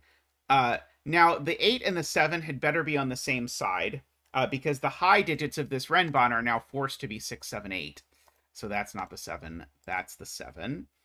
And if 6, 7, 8 are the high digits, then the low digits are 5, 4, 3. And therefore, these digits are 1, 2. And so let's chase our sudokulology through all of that. So now 1 is one of the digits on this Renban, which remember is length 8, which means 9 is not one of the digits on this Renban, which remember is length 8. Therefore, that is an 8 and a 7. That is a 6 and an 8. That's a 3 and a 1. These are not 5. I can fill in the remaining digits that go on this. So I've got a 1, I need a 2, I've got a 3, I need a 4, I've got a 5, I need a 6, then I've got 7 and 8, and that's the 9 for the box, because the 9 can't go on the Renban, so that would be naughty. So we've got a 4 there. This 3-5 pair looks up and places a 4 there, a 6 there, a 5 there. It's a 7 and a 9 up there. 3 is not consecutive with 1, Jay Dyer is pointing out. This digit must be a 2 or a 6 in order to be consecutive with 3 or 5. But regardless, this is even, so this is odd, so it's not a 4. So it is 3 or 5. Let's see. That's a 4-6 pair, which has made that a 2, making this a 1-3 pair, making this a 2 and a 1, in order to make all of that work out. Oh, is this not the box 6 Renban that you were referring to? That's probably true.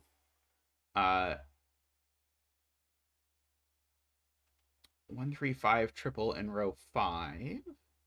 We do have a 1-3-5 triple in row 5, so therefore we can write in these.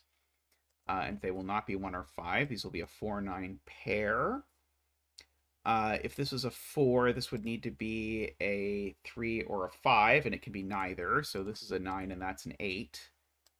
And that's a 4. So these are some other things, including that being a 6, that being a 7, that being a 2. So that's a double 3. It's a 1 and a 3. That's a 5 and a 1. That's a 5. That's a 1 and a 3. It's a 5 and a 6. It's a 4. Yeah, you never know when I'm gonna write a 13 in there, though, do you? It's a 4, a 3, and a 5, and a 4 and a 3. 6 and a 4. 6 and a 5.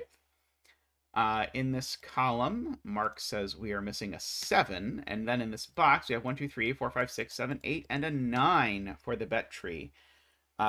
Congratulations to all of the 9 bettors out there. May all of your betting tree wishes come true. And a big thanks to Sven for making the Sudoku Pad software. I think the Sudoku Pad software is amazing for solving. I really do, by the way, recommend if you use the Sudoku Pad software and feel as I do about preferences, you can support Sven on Patreon to encourage further development, because Sudoku Pad has improved an enormous amount just in the past year. And I can only hope that a year hence, no puzzle software other than Sudoku Pad will still exist. We'll see if we get to live in that world or not, but that is the fantasy. All right, let me take a real quick break, and I will be back in just a moment to do another puzzle. Provided I can find the be right back button. There we go. There.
Alrighty, welcome back.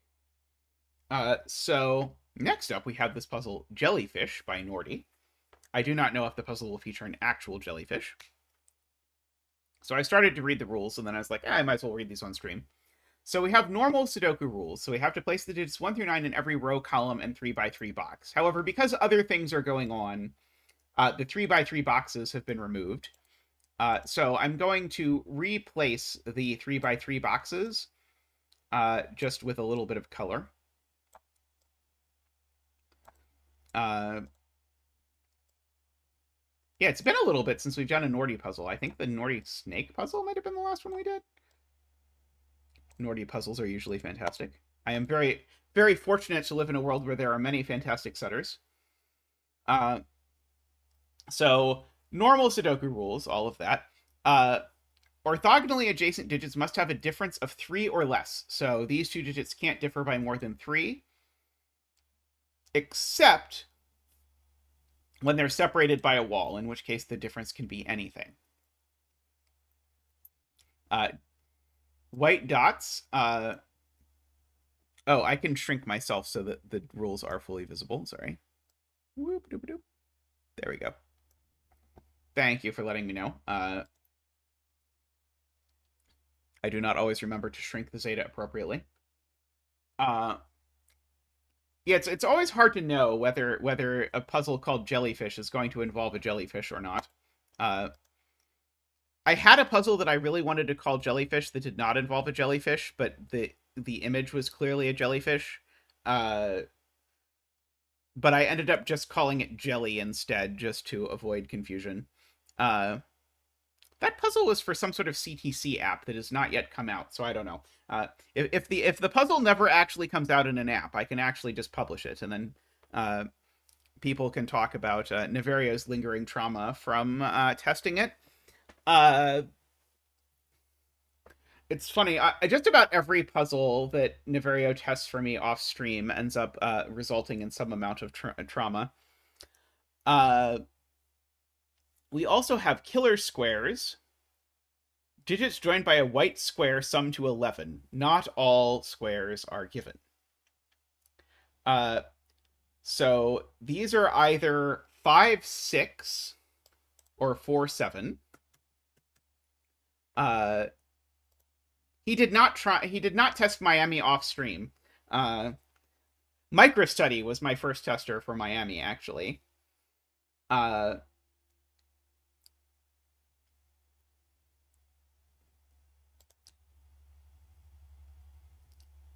So, what do I want to think about in the world? So, like, for example, this digit cannot be 1 or 9. Because 1 differs by 3 or less from only 3 digits. So, if I tried to put a 1 or a 9 here, it would not work. Likewise, I can't put a 1 or a 9 in any of those spots either. This one I super can't put a 1 or a 9 in.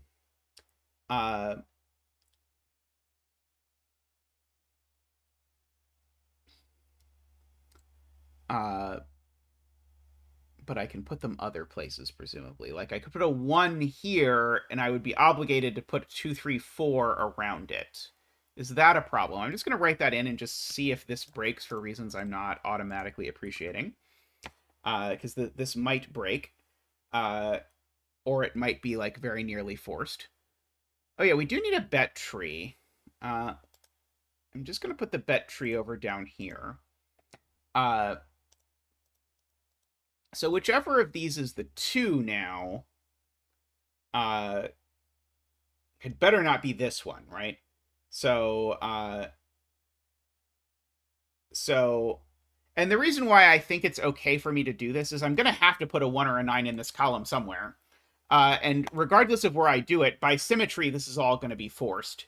So, this can't be a 2 because 2's only things that it differs by 3 or less from are 1, 3 and 4, and 5. But now I would have to put 5 in all of these cells if this was a 2. That's not going to work.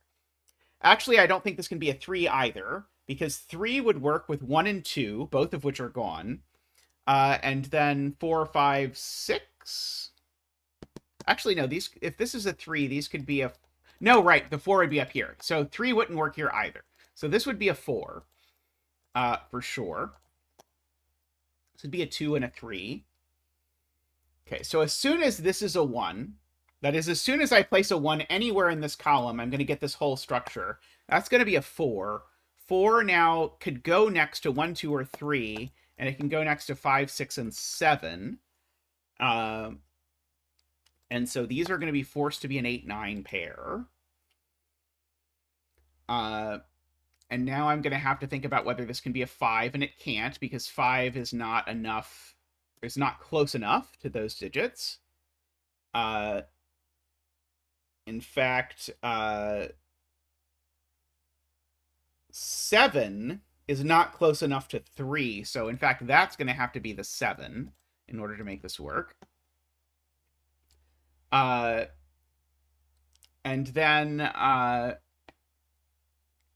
so what is going to happen here is we are going to get a 4, 5, 6 down the center, and sort of a 1, 2, 3, a 4, 5, 6, a 7, 8, 9. And now, of course, this side is going to have to be 2, 5, 8 or 3, 6, 9. And so one side's going to be 2, 5, 8. One side's going to be 3, 6, 9. Okay. So we have this box somewhere in this column. In fact, we have this box 2 places in this column, up to the fact that I need to put both a 1 and a 9 in this column somewhere. So why can't this box go here? People are claiming this box cannot go here.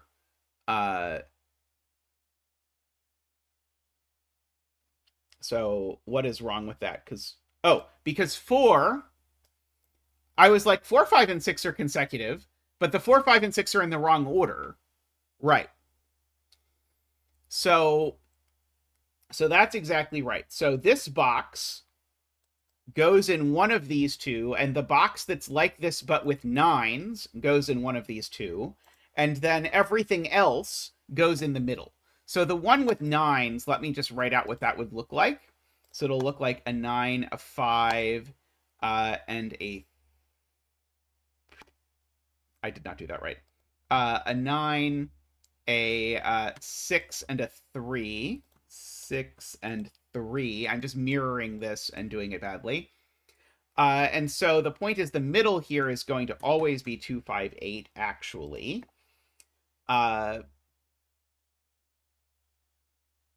The 9 could be at the top or the bottom as far as I'm currently able to decide it. I'm just figuring out what digits actually go in the middle here, because this was all just predicated on the idea that I had to put a 1 and a 9 in this column somewhere, and we proved it couldn't go in this box because of the white dots.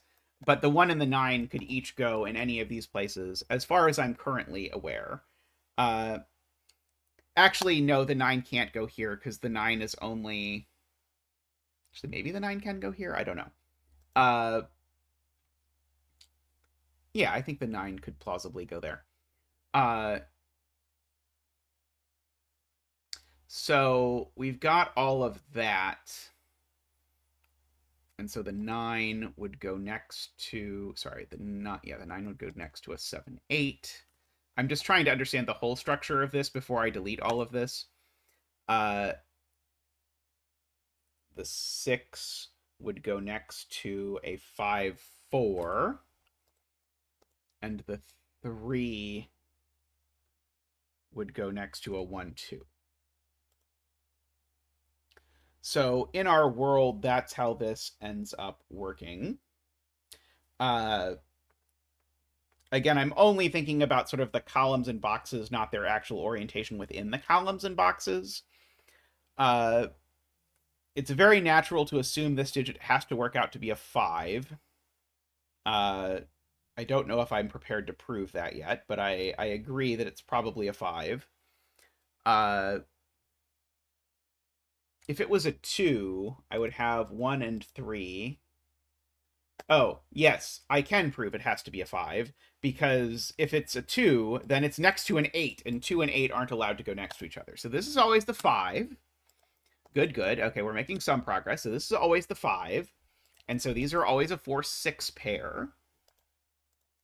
And so these are always 1, 3, 7, and 9. And we get to do our digit dance. We get to bring out Zach for the ba-boop-ba-doo. Woo! Ba-doop-ba-doo. Wah! Woohoo! Thank you, Zach. Thank you. Okay, and so of course, whether this is a 2 or an 8 depends on the exact orientation of all of the things going on up there, but that's okay. I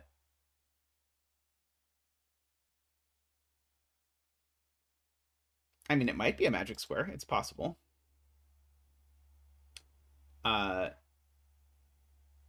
Had to rewind just to see it. Fabulous.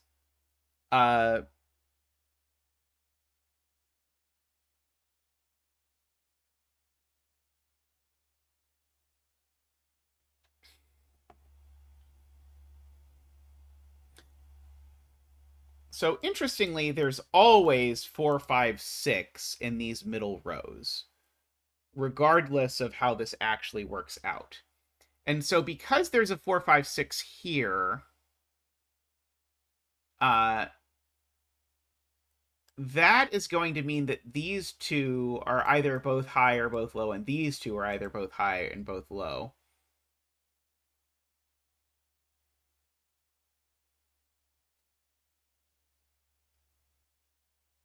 Row 2, 8, column 5. Yeah, these are always a 4, 6 pair. That is always legitimately true.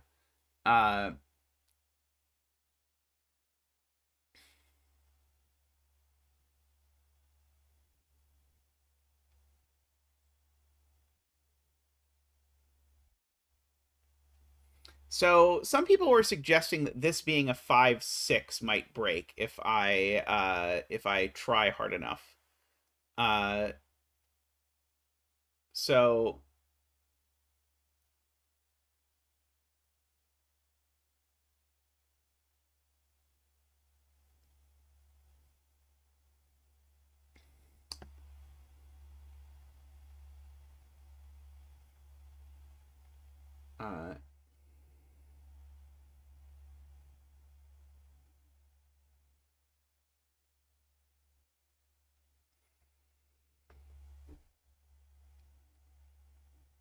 sorry, I'm trying to sort of parse what chat is saying.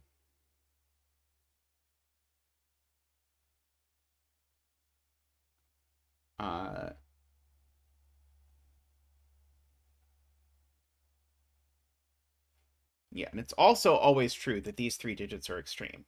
I don't know if they're 7, 8, 9, or they are 1, 2, 3, but they always break. People are saying one of the 2 3s is not going to have a partner, but I don't understand what they're talking about as of yet. And I know that these 2 boxes are not correct because, of course, the 2 doesn't have a friend. Yeah, these boxes, and I apologize, there's no great way to notate this. These boxes could be upside down and they could be reversed. This is my retribution for setting the puzzle 2D wave particles. It took karma a while to get to me, but I feel it has arrived.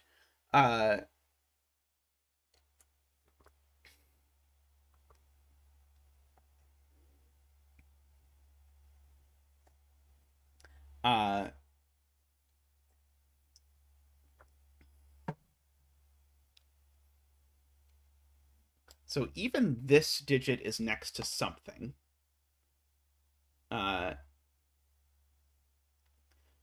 wave particles is probably the puzzle I mention most often because it's the puzzle I've set that's least like other puzzles, but that I still talk about. But I've set, like, the puzzle I've set that is most like 2D wave particles is nothing like 2D wave particles. So it is it's like the only puzzle I've ever set that is sort of a, like, discovery style puzzle. Like,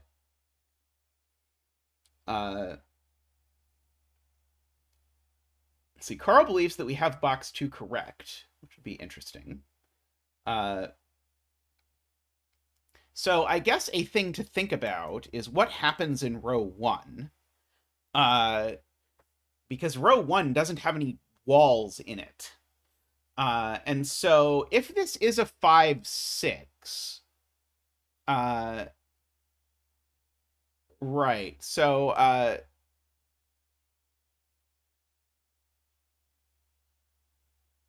So if this was a 9 instead, we know the 9 in this column is flanked by a 7 and an 8.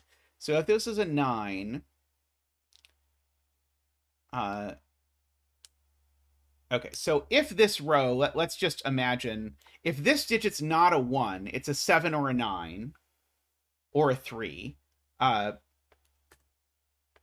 So the real question is this a 1, 2, 3 triple or a 7, 8, 9 triple? Those are the only options.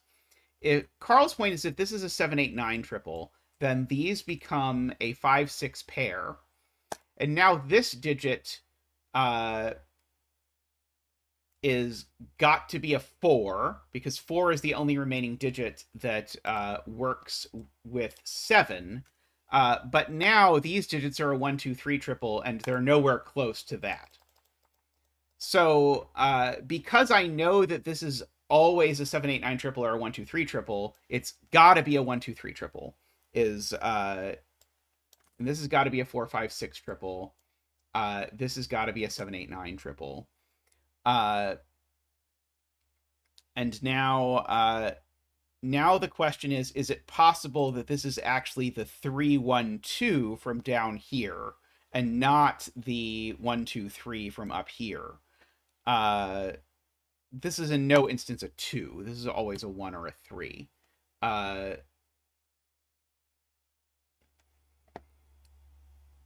Yeah, and exactly the same point works down here. So we also actually know, if we point this out, we're gonna have horrible regrets.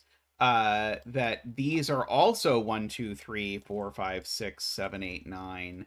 I also know this isn't a 2. That's not an 8. That's not a 5. That's not a 5. That's not an 8. And it's just a question of which one is the 1 and which one is the 3. Oh, there's a wall here. There's a wall. Sorry. In my brain, there was no wall. But there is, in fact, a wall down there. Yes, there is a border, which I did not appreciate. So this box could still be upside down.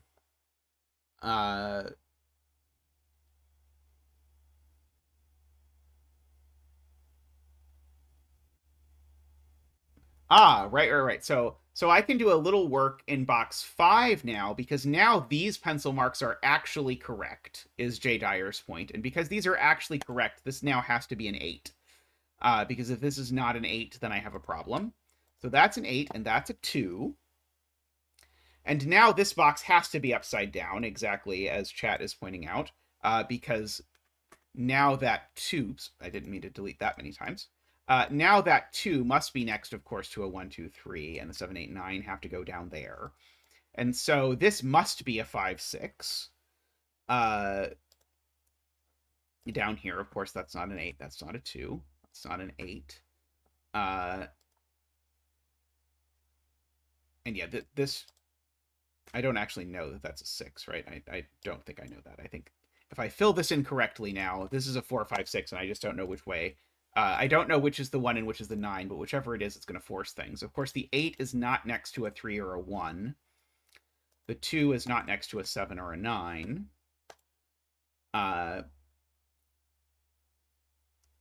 And so one of these is going to be 1, 4, 7, and one of them is going to be 3, 6, 9, but I don't know which one is which.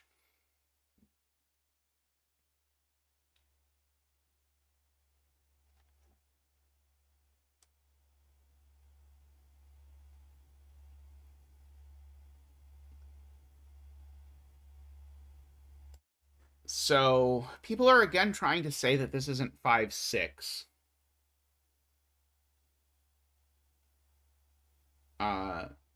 Because of something with these cells. So is the point that these 1, 2, 3s, what's the biggest a 1, 2, 3 could do?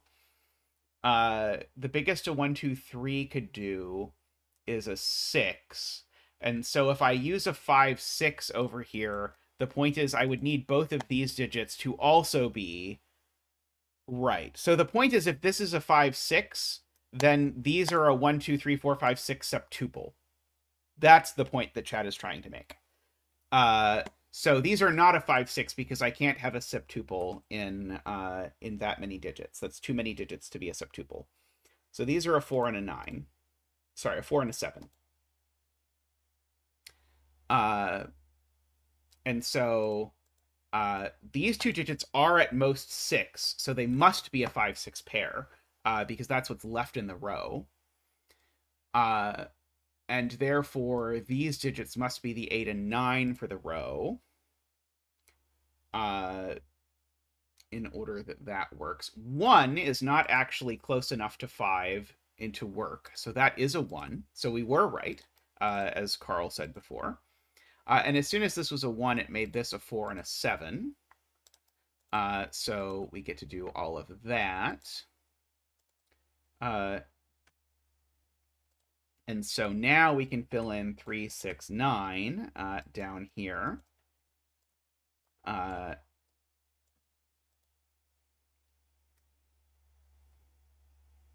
do think if I made a top 10 list of my favorite puzzles that I've set, I think 2D wave particles weirdly would be on it. I don't know how blasphemous that is. I'm not sure if the world would agree with that or not. It might be an unpopular opinion. Let's see.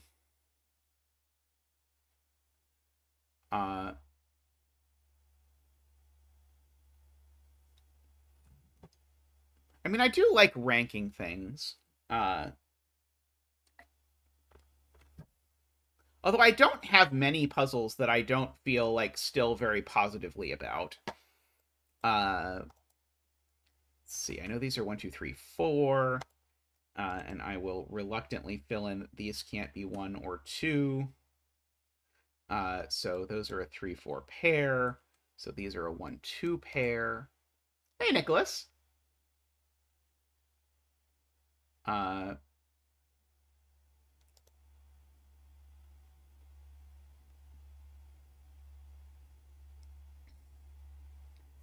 Trying to think about where 7's allowed to go in this box. Well, 7 goes in one of these cells.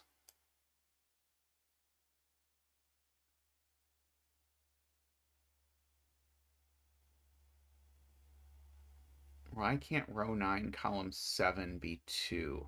Oh, this one can be 2. Right. Sorry. I don't know why. My brain just does not see this border.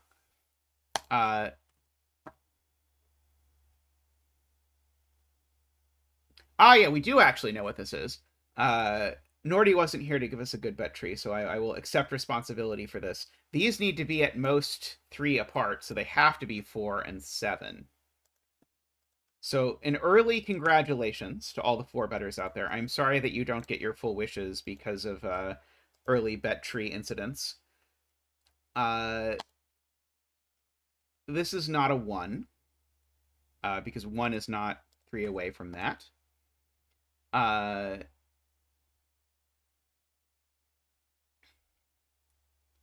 work. Oh, that 7 has now done this whole world in up here. And now 9 is only far enough away from 6. 6 is only far enough away from 3, and now I can do these. 6, 3, 2, 5, 1, 4. 1, 4. And now 2 isn't far enough away from 6, so that's a 5, and that's a 6. And so we get all kinds of digits going on. A plethora of digits, if you will.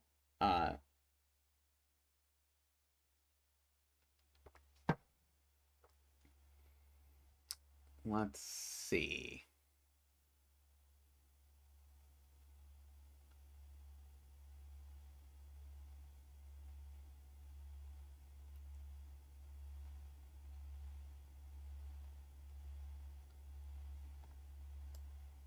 Should I be asking myself where 1 goes in this box? I'm not sure.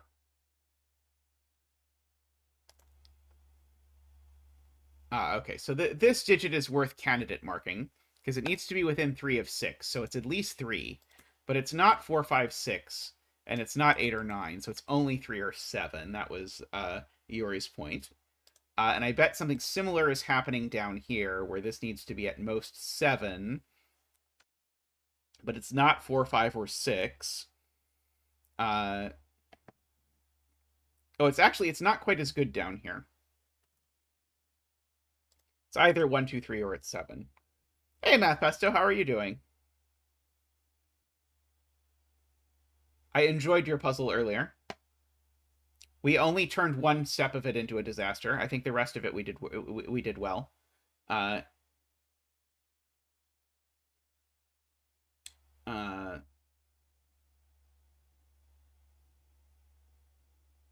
It seems to be on your puzzles lately. I get all but 1 step, and then 1 step I do some horrible bifurcation instead of figuring out the intended step. Which was definitely the case with this puzzle, but it was a very cool puzzle and a very natural sort of combination. Oh, interesting. Okay, this is also somewhat limited, because it's at most 6, but it's not 5 or 6. So it's from 1, 2, 3, or 4, and it's not 4 either. So this can only be from 1, 2, 3. The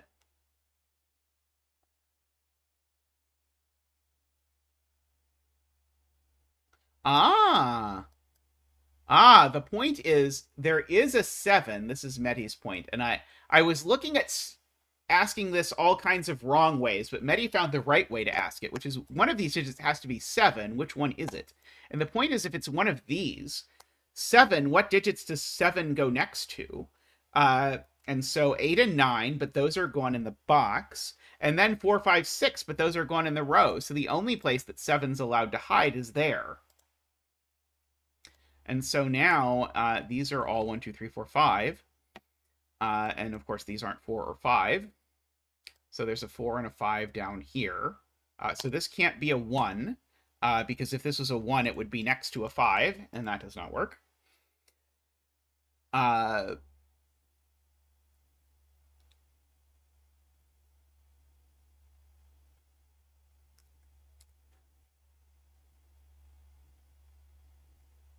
Okay.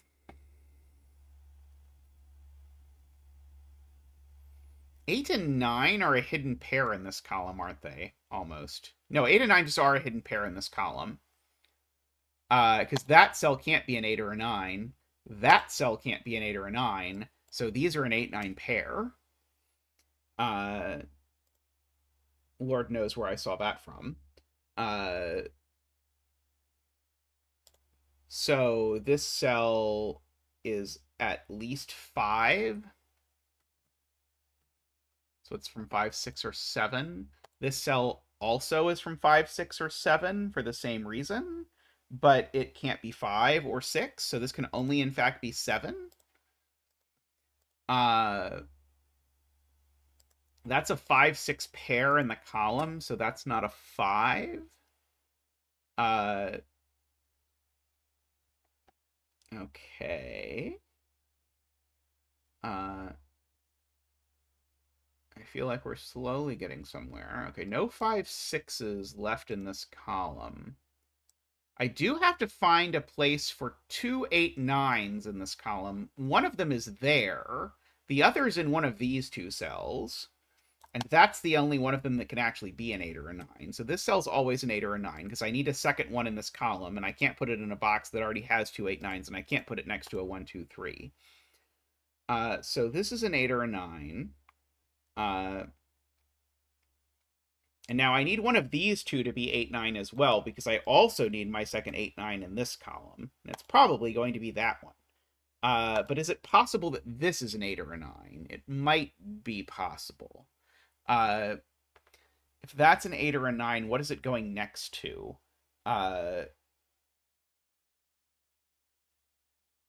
That's a good point. As D-Web says, the other's 7. So this is a 7, 8, 9, because I also need a 7 in this column, and it also can't go here. So these are 7, 8, 9, and that's just my ye old 7, 8, 9 triple. And so now in this box, where does 4 go? It goes there.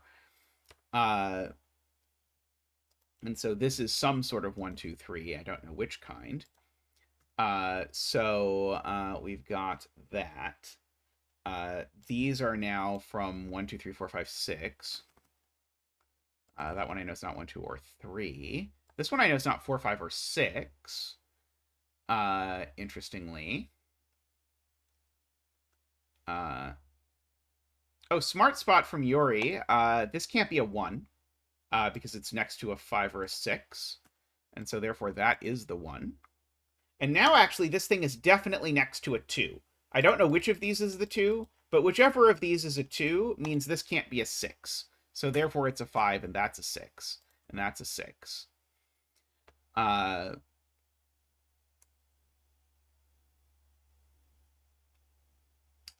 This is not a 1. That's not a 6. That's not a 6. Let's see. I love that deduction. Anytime that shows up in puzzles, it makes me super happy. When something is next to a pair, and so you can infer something about it. That is one of my favorite little deductions. These are also, of course, from 1, 2, 3, 4, 5. That one's not 1 or 4. That one's not 5.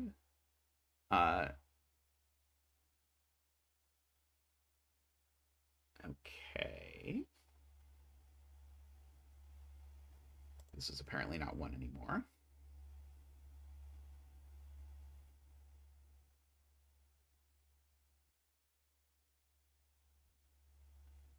Right. Row 2 needs a 1, 2, 3. Where's the third 1, 2, 3 going in row 2? And if it goes here, I need to find a friend for it. And its only friends are from 1, 2, 3, 4, 5, 6, which would all be gone in the row. So therefore, this is the 1, 2, 3, and these are an 8, 9 pair. Only 8 goes next to 5, so that's the 8 and that's the 9. I phrased it slightly differently, but I saw this from someone in chat. I now don't see where I saw it from. Someone in chat said where are 8, 9 in row 2, and I looked at it the other way. So these digits are from the remaining friends. Notably, they don't include a 4, because there's already a 4 in the box. This can't be a 1, 2, or 3, so it is a 6. Otherwise, that does not work. Yes, okay, and 9 and 4 are too far apart, so that's a 7 and that's a 4, which is a little bit annoying. Oh, there's already a 5 in the box, so these are now a 1, 2, 3, and now this just works any which way I feel like. But now this cell can only be a 5 or a 6, because there's a 1, 2, 3 triple in the column. And even 3 can only get to 5 or 6, which means that can't be 1.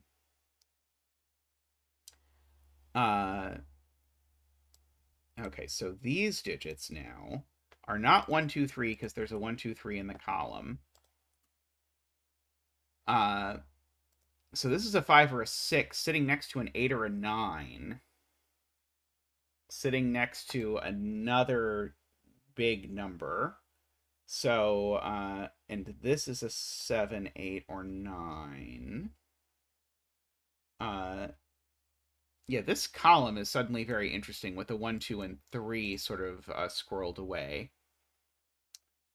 Ah, that's a smart spot from DWeb. That gives us an 8, 9 pair in row 5. So this is where their 1, 2, 3 go for that row.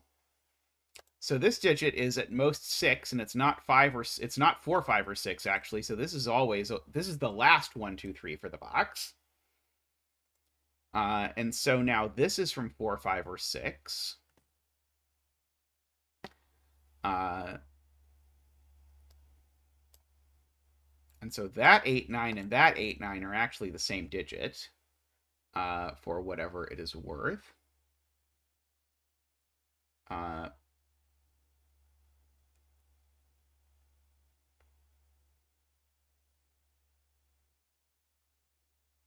Varian says this has to be from 789, which would be great because it would have to be 8. Oh, right. It does have to be from 789 because 789 don't get lower than 4, and it can't be from 456. So this is always a 789, which is great because, again, it has to be next to a 789, but therefore it's at least 4, but it's not 4, 5, or 6, and therefore it just is an 8, which is great. So that is not an 8. That is not an 8. So now this is assuredly 5 or 6 or 7 or 9, but it's not 7 or 9, so this is assuredly 5 or 6. Let's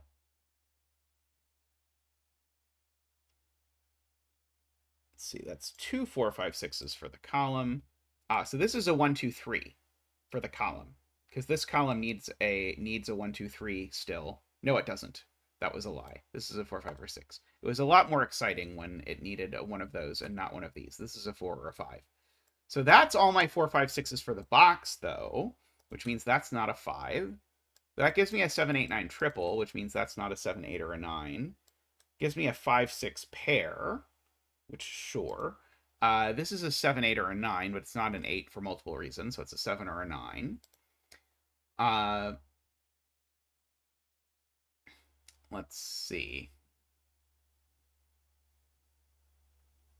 9 can't go next to a 4 or 5. I agree with that assessment. What is this? This is a 4, 5, or 6. This is just a naked 4. I think. Because in this box, I have my 1, 2, 3, and I have my... Oh, no, this is a 7, 8, or 9. Darn it. This is a 7 or a 9. I keep miscounting how many... I keep miscounting to 3. But in any event, the fact that those are a 7, 9 pair finally tells me that that's not a 7. Which I guess I also knew from the box, if I paid close attention.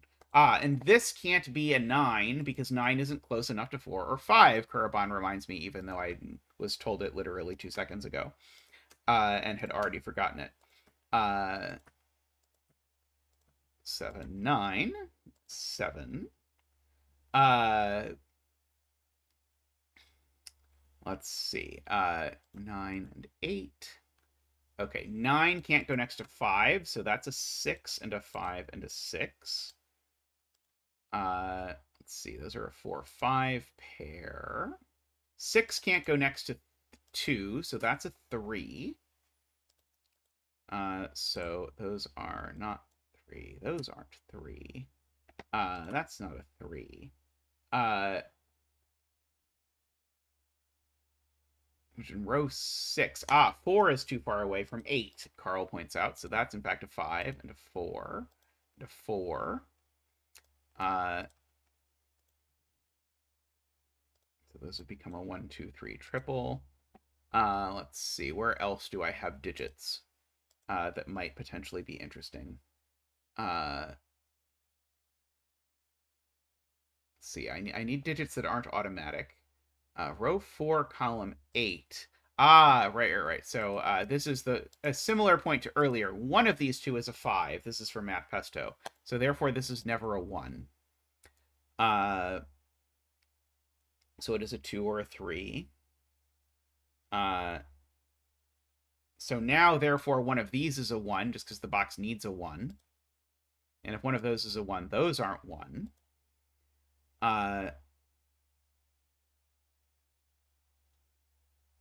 One of these is now a 5. And if one of those is a 5... Oh, that doesn't actually help me. Never mind. I thought that was going to mean this couldn't be 2, but then I did the math again, and it didn't work out as well the second time. 2, 3 pair in column 8. I do have a 2, 3 pair in column 8. That is fabulous. So therefore, that is a 4. Oh, this is a 2, 5 pair, so that's a 3, and that's a 1. So there we go. As D-Web says, it's a 2, 5 pair zeta, LOL. That is certainly true. Let's see. Oh, that 1 has seen a 2 over here. So that has become a 1. It's a 1. These are not one.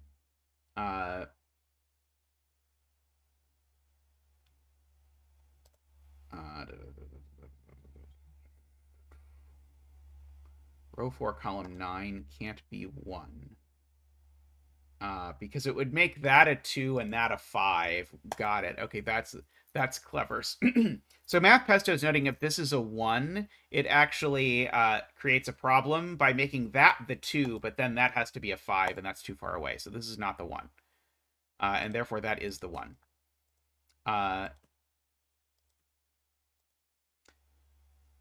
So that's a 1.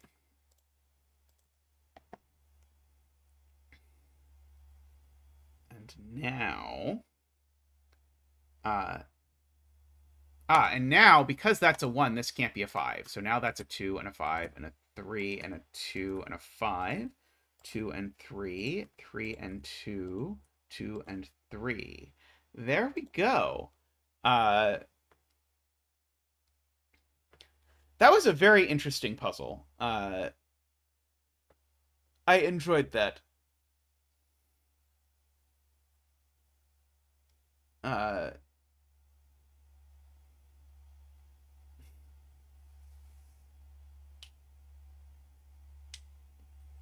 See, I guess the point was once I had 1 corner marked in these 2 cells, I knew I could not have 5 in either of these cells, and then that would have let me place this 5 right away if I'd have paid close attention to what was going on. But I was clearly not sort of processing everything. We will definitely have more analytic number theory, Jason. Fear not. There will be there will be more videos. They just take time. And we're presently moving, which is not helping with the analytic number theory. But fear not, there are many future videos planned. They will just I think after this video we're going to switch to half-hour videos so they can come out a little more often. But this next one just basically has to be an hour. MicroStudy says this is the most glip roll Nordy puzzle. Interesting.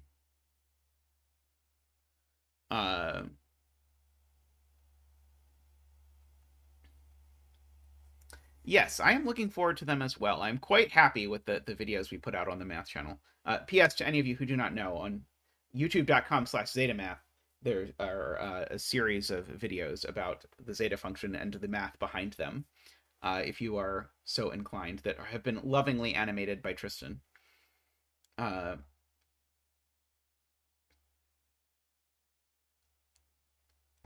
Dorlier, I don't accept puzzle submissions, but you're welcome to, if you're not already on the approved setters list, you're welcome to add yourself to the approved setters list if you are so inclined. I think you're already on there, but I do not know.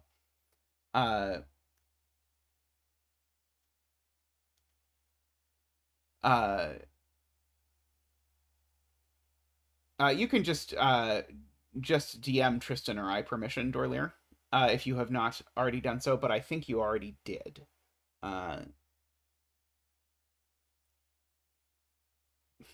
You know, Math Pesto, we have historically done packing in very elaborate ways. So, like the first time we moved and packed, Tristan very carefully wrote a software package so we could record what was in every box, and then put serial numbers on the boxes, and then search to find the serial numbers so that we could find the thing. And that has gotten a little less sophisticated each time, to the point where this time it was basically just throw stuff in boxes. Partially with the idea that if we just threw stuff in boxes, then it would force us to actually unpack all of our stuff rather than just leaving it in boxes and picking things out one at a time.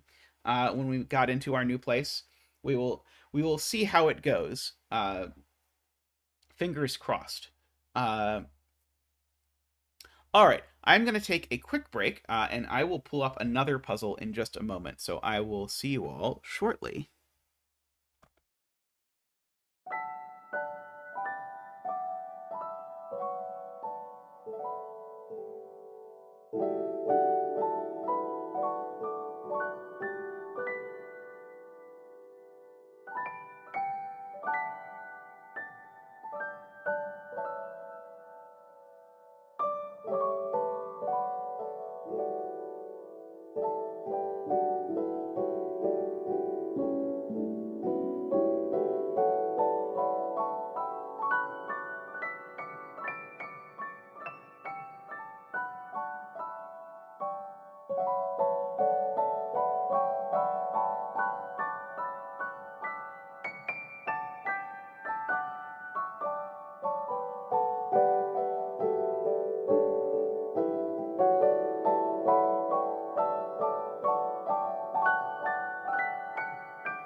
All right, welcome back.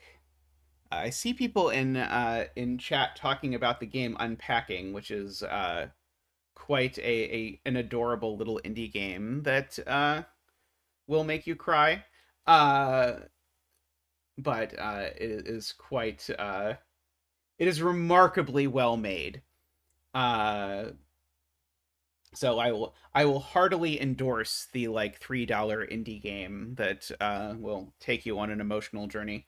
Uh, Alrighty, so we get to start out with Malrog's Cactus. So we have not done a straight up German Whispers puzzle on this channel in what feels like 17 years or so.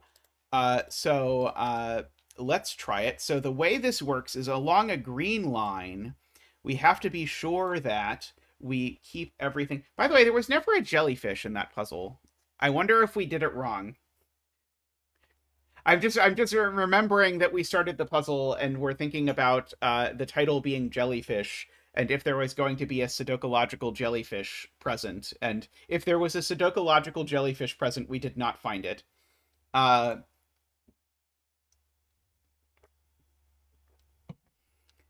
that was sort of my inclination, was that like maybe this looks kind of like a jellyfish, although I'm going to be honest, it does not really look like a jellyfish to me, but it's kind of like a warped sun or something to me more, but whatever works.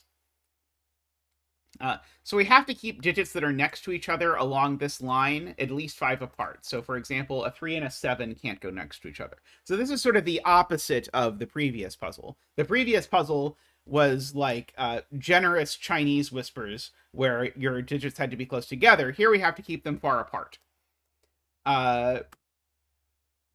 Okay. Do we have a bet tree? Does anyone who's done this puzzle have a recommended bet tree?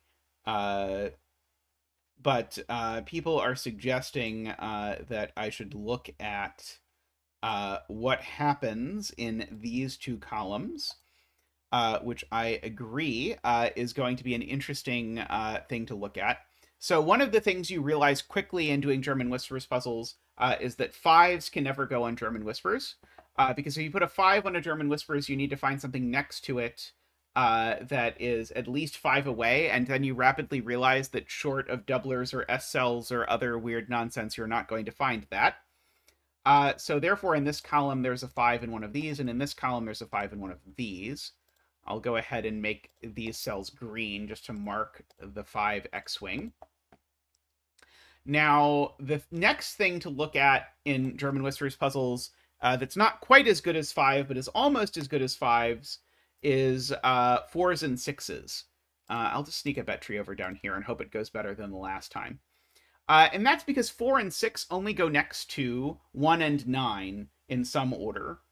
And so if I try and put a 4 or 6 here or here, that's not going to work because it would put 2 1s or 2 9s here. And likewise, if I try and put a 4 or 6 here or here, it's going to put 2 1s and 2 9s here. That's going to be a problem in the same way. And so in this column, there's only actually, I guess, 4 places that I can put a 4 and 6. And likewise in this column. So maybe that's not useful yet, but it will be soon, I suspect. Okay. Now, because of this X-wing on 5s, and this is a perfect example if you have not yet thought about X-wings before in your Sudoku life. We said that 5 in this column had to go in one of these places, and 5 in this column had to go in one of these places.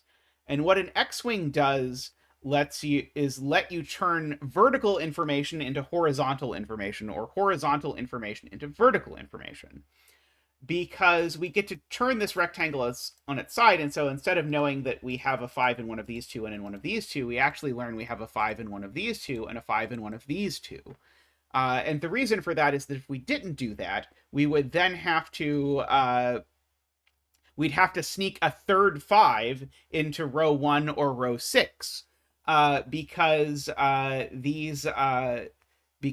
need one of these to be a 5 and one of these to be a 5 for this to work. Anyway, I don't think I explained that very well, but basically the point is none of these are 5s. And these aren't 5s either, so one of these is a 5. I just haven't done a German Whispers puzzle in months, Kurabon, so I figure that even people who hang around the channel might not have thought about these various German Whispers-y things.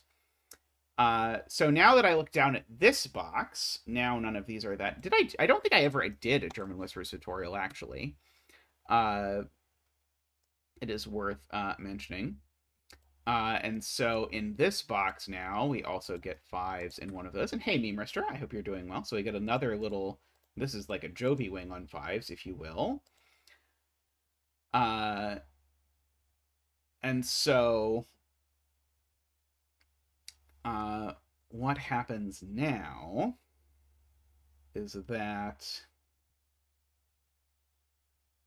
so I know that there's a 4 or 6 in one of these cells because I can't put 4 or 6 in these cells, and I can't put a 4 or 6 on top of the 5. So at least one of these cells is a 4 or 6, which means that one of these two has to be a 4 or a 6.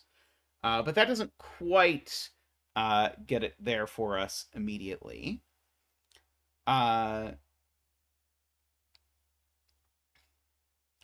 So we have that. So yeah, one of those is a 4 or a 6. Can I do the same thing mirrored a different direction? Because I don't think this box works as well. Yeah,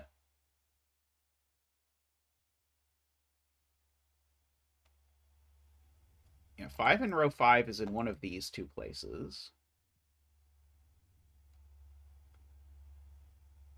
And again, if I think about where 4s and 6s are, I sort of inherit 4 places for 4s, 5s, and 6s to live. So I guess 4 places for 4s, 5s, and 6s means only one of these places is not a 4, 5, 6. But I don't quite get there on my my hidden triple. Yeah, we've already talked about 4s and 6s in columns 3s and 7s. It's exactly the same story of there are 4 places in columns 3 and 7 for 4s, 5s, and 6s, which is, I suspect the theme of the puzzle is to figure out how to get information out of the fact that 3 of 4 cells are 4s, 5s, and 6s.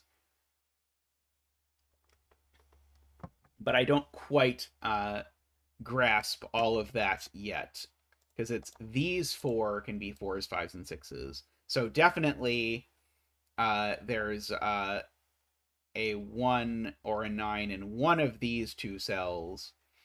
But yeah, we can sort of try coloring. Yeah, this is seeming to me like this puzzle is actually going to have a jellyfish in it, is kind of what I think, Selena. Based on how many times we've said that there are 4 places for something. So we can sort of think about this. And now one of these is yellow and one of them's purple. That seems useful. Okay, so that actually will be useful. So can all of these be purple? The answer is no, because none of them can be the purple 4-6. So one of them is yellow, but that's going to eat all the yellows for the column, and therefore this cell is going to be purple. That's sweet. And so once that's purple, that's yellow, and that's purple. And now that's yellow, and that's purple. And now that's all the yellows, so these are both purple. And so these are both yellow, and that is purple.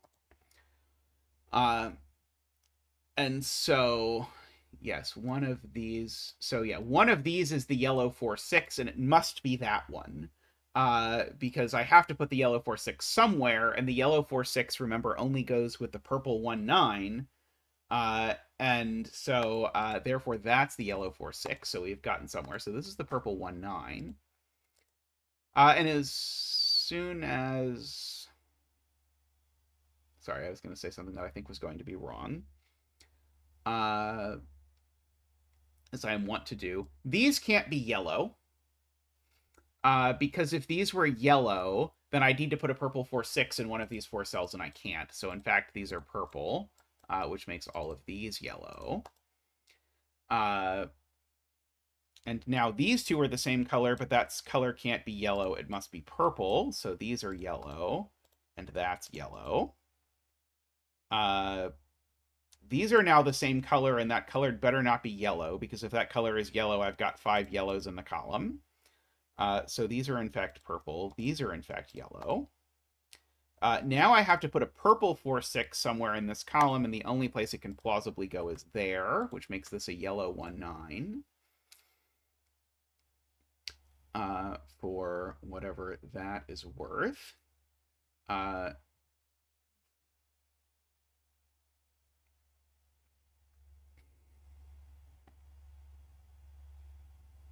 So neither of these can be purple 3-7. Because purple 3-7 only goes next to yellow 1-9 and yellow 2-8. And yellow 1-9 in the column is gone. So if I try and make either of these purple 3-7, it's going to break immediately. So this is going to be purple 3-7, and exactly the same thing is going to make this yellow 3-7, which is then going to make these yellow and purple 2-8 for the row. Oh, this is purple 4-6 for the column, and this is purple 4-6 for the column. Just for the record, because I need one of the yellows to be 4-6, and it's certainly that one. That is a much simpler deduction than the one I was doing before. So that's 1-9, and that's 1-9. I could see them as folding chairs now. That is very reasonable. As a way of describing them. So these are 2, 3. Sorry, yeah, these are 2, 3, 7, 8. And the things that can go next to 2, 3, 7, 8 are, of course, 1, 9, 2, 8. And yeah, these are 2, 3, 7, 8. And so these are 1, 2, 8, 9, which of course matches the fact that those things are what is missing from the world. Okay.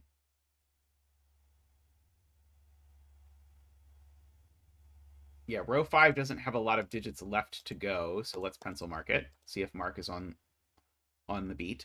Not 3-7, not 2-8, not 1-9.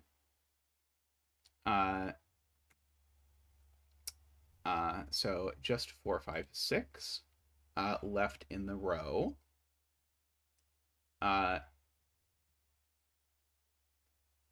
Oh, row 6, column 4 sees all purples and 5. That is very smart. Okay, so good spot to spa. This is therefore, because it sees every purple and 5, it's therefore got to be yellow. And I bet this sees every yellow and 5, and it does, so it's got to be purple. Very good.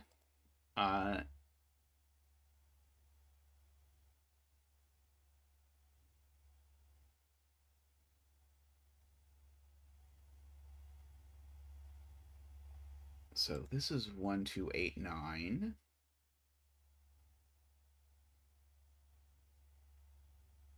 Oh, SPQ. I see SPQ. I was like, who's Spa? But then I could not see a Spa in chat, so I was not sure if I should welcome Spa to the chat or not. But welcome SPQ.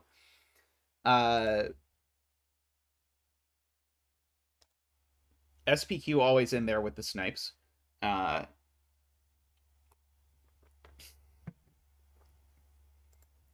I don't know that I really want to mark this, but I'm going to.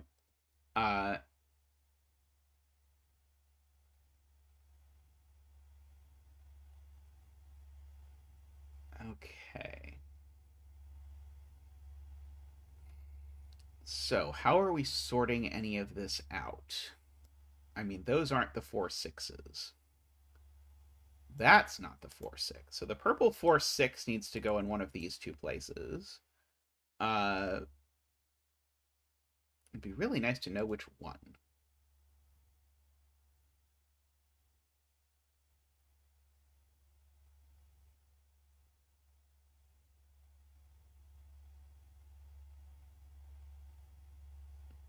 It is true, the 1 and 9 in column 5, and Nicholas points out, are here, because I know the 1 9s are sort of aligned in this way, so I've got some 1 9s here.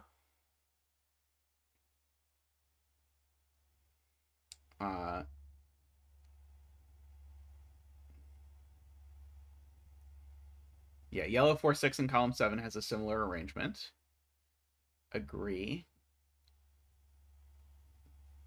Is there some way that looking at those two together lets me do something? It's like it feels like the thing I'm supposed to say is that I know that if I look at where purple 4 6 goes in this column, it has to be one of those. And if I look at where yellow 4 6 goes in this column, it has to be one of those. But I don't see how to use those two pieces of information together. Oh,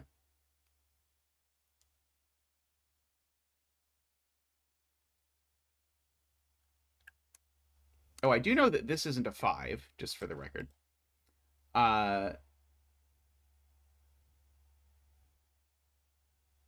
Right. So if they're both 4 6, the point is that these two would become a 4 6 pair, which breaks for like 18 different reasons. One of which is that this cell would have no value, and another of which is that I would be putting 4 different digits in these 3 cells. I mean, I guess maybe that sort of balances itself out. I just put 4 digits in these, and I just don't put any digit there.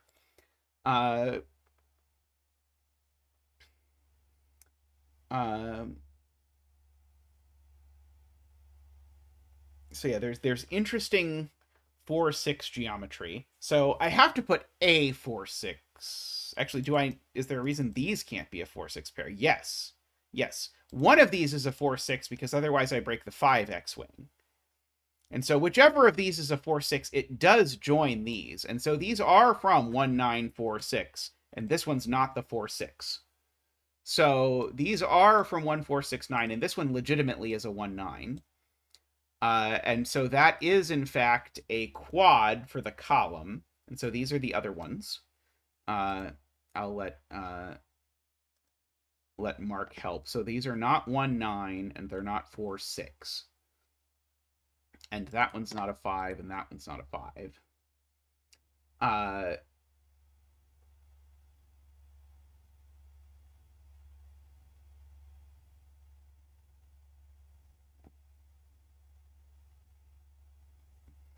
Okay, that's another fair point. These are definitely 4, 5, or 6 because everything else in the box is gone. I've used the 2, 3, the 7, 8, and the 1, 9. So 4, 5, 6 is all that's left. So these are definitely from 4, 5, 6. I agree with that. Uh,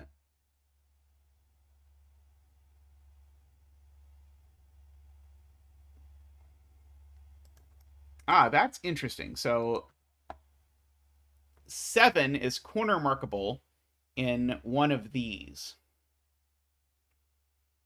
And so one of these is a 1-2 pair, is Malcor's point. Uh,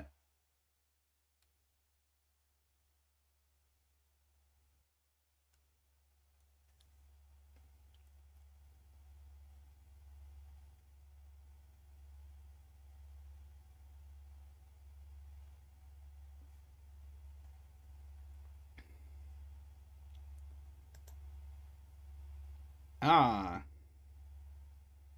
if this is an 8,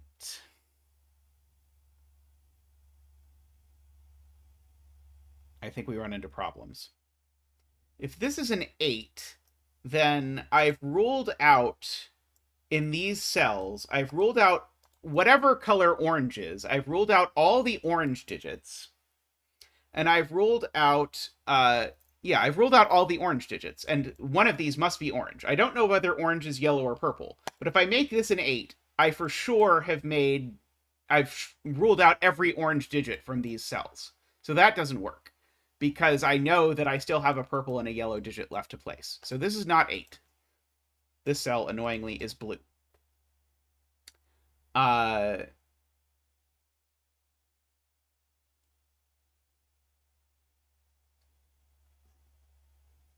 One of these two cells is a 1. And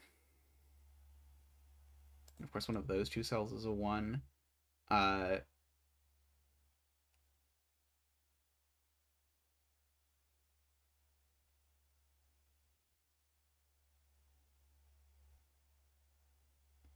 trying to understand what Malcor means by that 2, 3 can join the 7.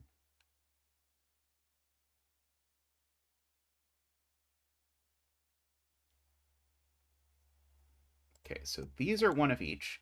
These are one of each. These are one of each. Yeah, right, of course, because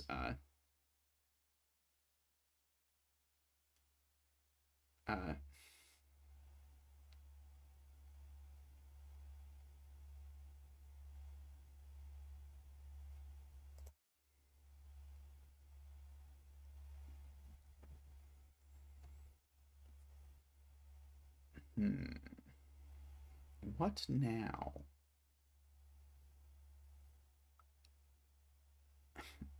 Right. So where does the blue 2, 3, this is Carl's point, where does the blue 2, 3 go in this box? It goes in whichever of these is appropriate.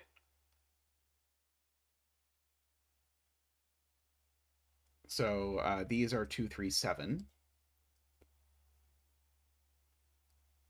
So if this is a 3, it actually forces these digits completely, but I don't know if that's a problem or not.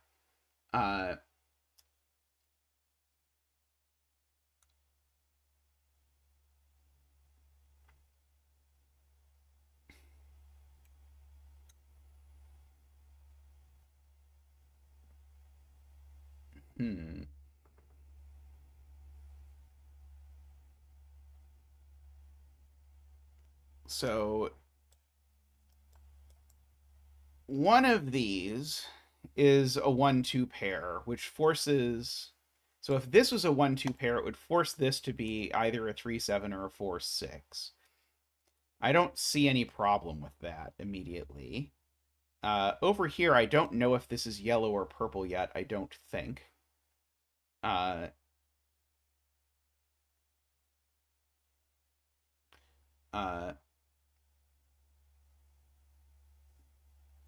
So I feel I am, as of yet, missing some detail about this that probably involves better understanding what's happening with the 4s and 6s in these columns.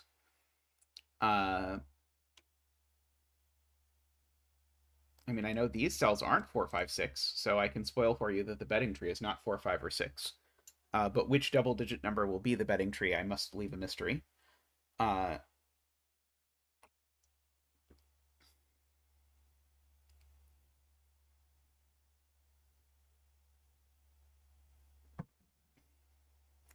So I guess one of these two cells is a 1-9 is a different way to say it, because whichever of these is a 7, it's going to force me to need a 1-9. Is there something wrong with these being a 1-9 pair? I guess is a good question.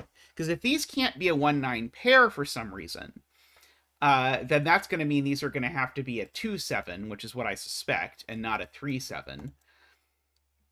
But I don't immediately understand what's wrong with these being a 1-9 pair.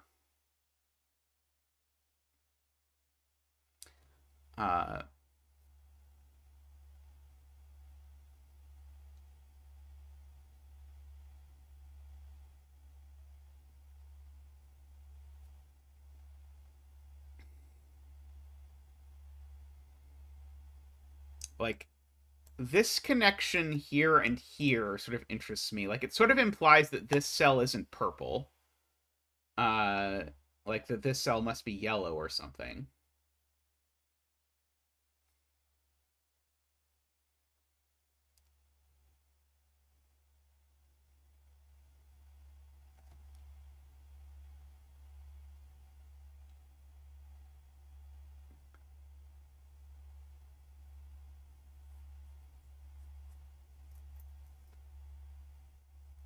In box 2, the 7 corner marks are also... Oh, nope, I already got that.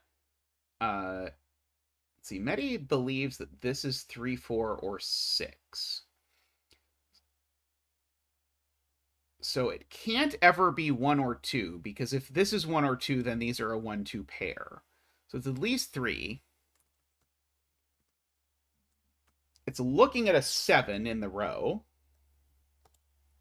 Okay, what is wrong with this being an 8 or a 9 is the thing that I have not yet sort of processed. This is an 8 or a 9. That's a 1 or a 2.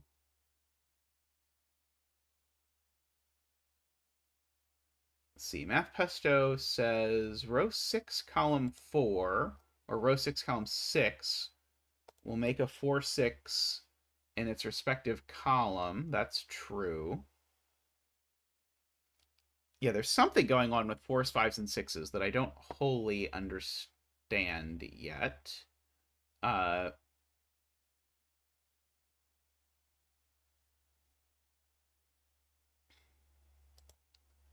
trying to figure out how to use this, but maybe that is overly ambitious. It's interesting to note these two cells see at least 3 different purple cells. So if this is not a... Oh! This has to be purple 4-6. That's awesome. This has to be purple 4-6 for the following cool reason. If it's not purple 4-6, then these are 4 different purple digits that see... Wait, no, but these don't... Neither of these has to be purple.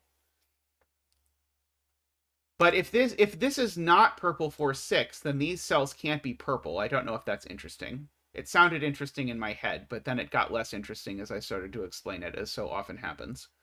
Because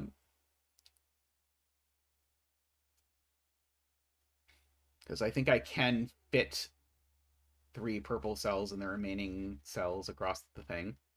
But yeah, that's sort of interesting geometry that I had not appreciated. And of course, a similar thing is happening over here with yellows.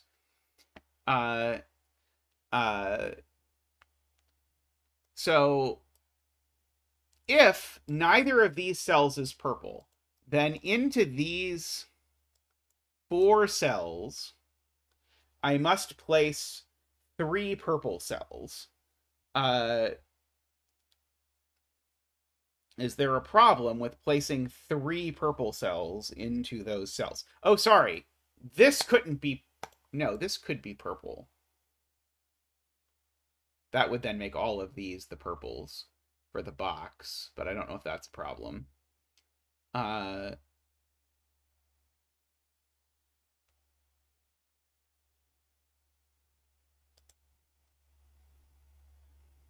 Uh,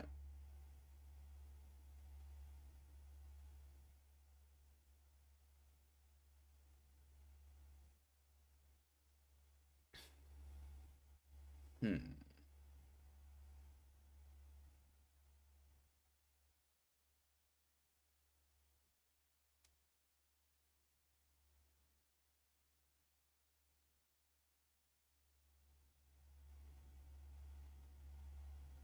Oh, right. The point is, if this is not purple 4-6, all three of these see three different purples. So if this is not purple 4-6, in fact, all of these cells are purple. Uh, so if this is not purple 4-6, in fact, these exact three cells are purple. Now, is that interesting? I mean, it would, among other things, it would force the purple 1-9 over here. Oh, but the purple 1-9 doesn't really have any interaction with those two. Now, mind you, I don't even know if this is purple 4-6. I don't even know if that's going to get us anything, but I think this probably has to be purple 4-6. I think it's probably true, but who knows? But I have a feeling we're going to work very hard to prove that this is purple 4-6, and then it's not going to do anything.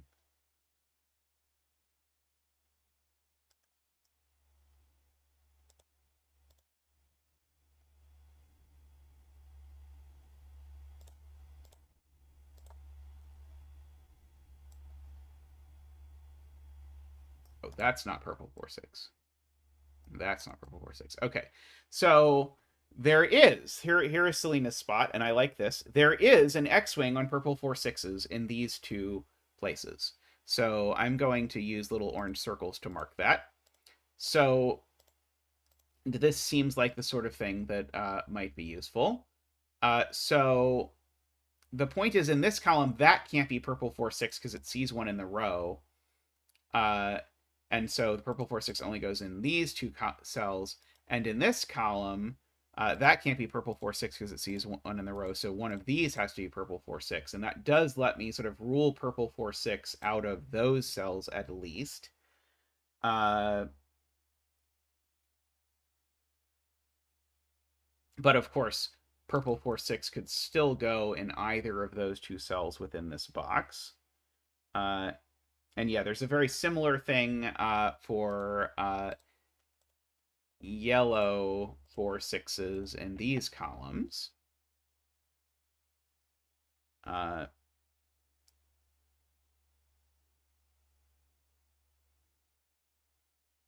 Okay, let's look at the thing Garion says. So Garion says if this is not purple 4-6, these three cells see all purples. And so therefore they're not purple, and so therefore the purples in the row are these three. And so Garion's point is, in the universe where these are all of the purples, this cell sees every yellow and every purple. And so it would be a 5. This cell also... How does this cell see every yellow? Couldn't this be... It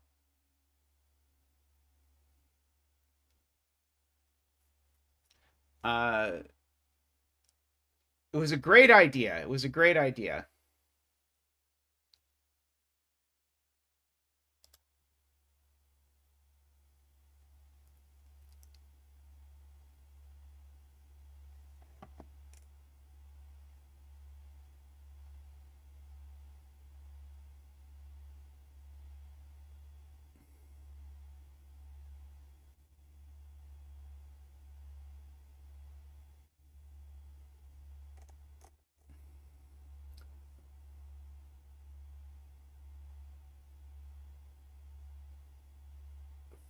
Let's see. By what Nicholas said earlier, if row 1, column 3 is purple, it explodes by making this a purple 4-6.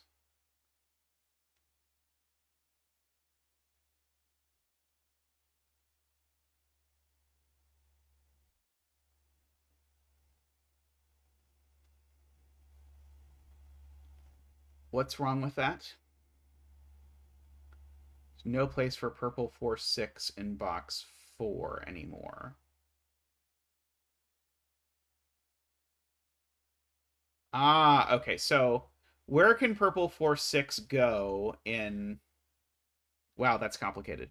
Purple 4-6 in this box is in one of these two places because of our X-Wing 1-4-6s. And so if this is purple 4-6, it actually breaks both of them, is the point that Nicholas found, because if this is purple 4-6, sorry, if this cell is purple, it makes this not purple 4-6 because it's the fourth purple in the column, and it makes this purple 4-6 because it's the only place for purple 4-6 in the box, meaning that you can't put purple 4-6 in this box anymore. Good lord. So this cell is not purple. It is therefore 5.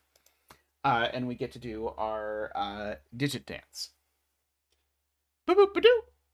Woo! Ba-doop-ba-doo. Woo! Ba-doop-ba-doo. Woo! I share a microstudies suspicion that this was not the intended deduction. Okay, so these no longer get to be green. And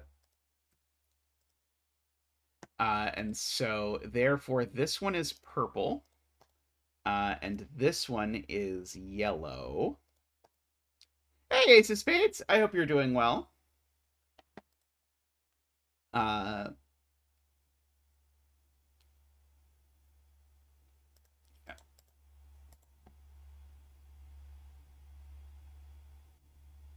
Yeah, so now in column 7, we now get that this is yellow 4-6, because now yellow 4-6 only has one place in the world.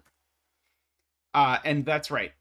The blue wing is now finished, because the blue wing was a wing on yellow 4-6s, so this is now a yellow 4-6. So we can finish that. And now the yellow 4-6 in this box is in this column. So this is the purple 4-6. And if that's the purple 4-6, this is the yellow 4-6. This is just a plain old 5. Now,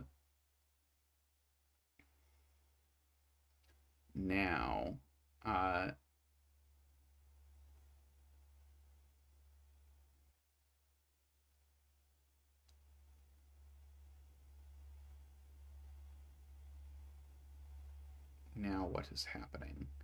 I think instead of finding a jellyfish, we found a horrible look ahead. Which is like almost as good. See, Malgor's is purple 4-6 in column 3. Don't I still not know which of these is the purple 4-6? Oh, but I think I know where the purple 4-6 in this box goes, right? Right. In this box, I can place the purple 4-6. It's in box 4 that I can place the purple 4-6. And so that's the purple 4-6, and this is the purple 4-6. Is the point. So that is the 5, and that gives me these.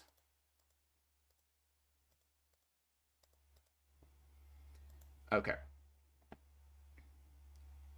And this 5 is placed.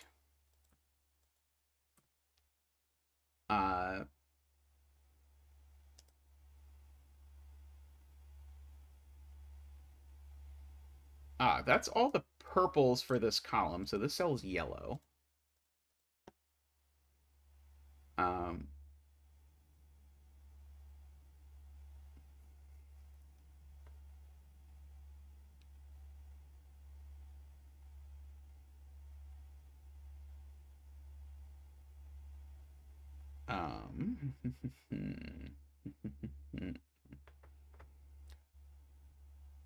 Row 8, column 7. Row 8, column 7 is forced because we did put a yellow 4-6 there.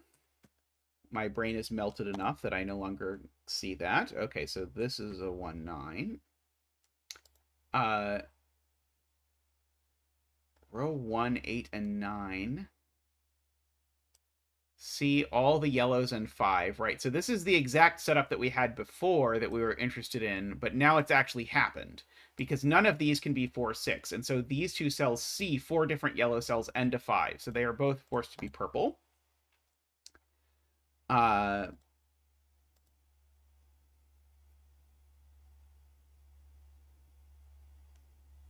That 2, 8 sorts out, Nell points out these, so that's not 2, 8, so that's not 3, 7. Over there, so there's a purple 2, 8 somewhere over the rainbow. Happy Pride Month, by the way.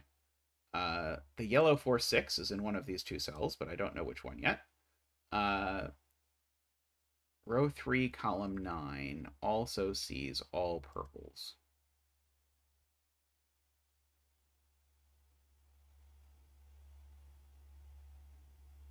Do I know it sees purple 4, 6?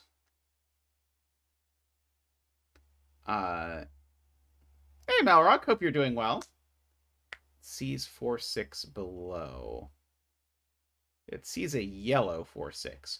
Oh, sees all yellows. Sees all yellows. Yes, it sees all yellows for exactly the same reason, because as soon as it sees yellow 4, 6, these 3 cells aren't yellow 4, 6. It's definitely purple. Yes, okay. Thank you. I probably should have been able to infer what was actually being meant by that, but I did not successfully infer what was being meant by that. I almost went, and therefore, but couldn't it be 5? But it can't be 5 because it's on a whisper line. And so now all of the yellows in this row are present, and therefore, in a final flourish, we get to purple every other cell, and then purple becomes blue by magic. So purple becomes blue. Yellow becomes orange.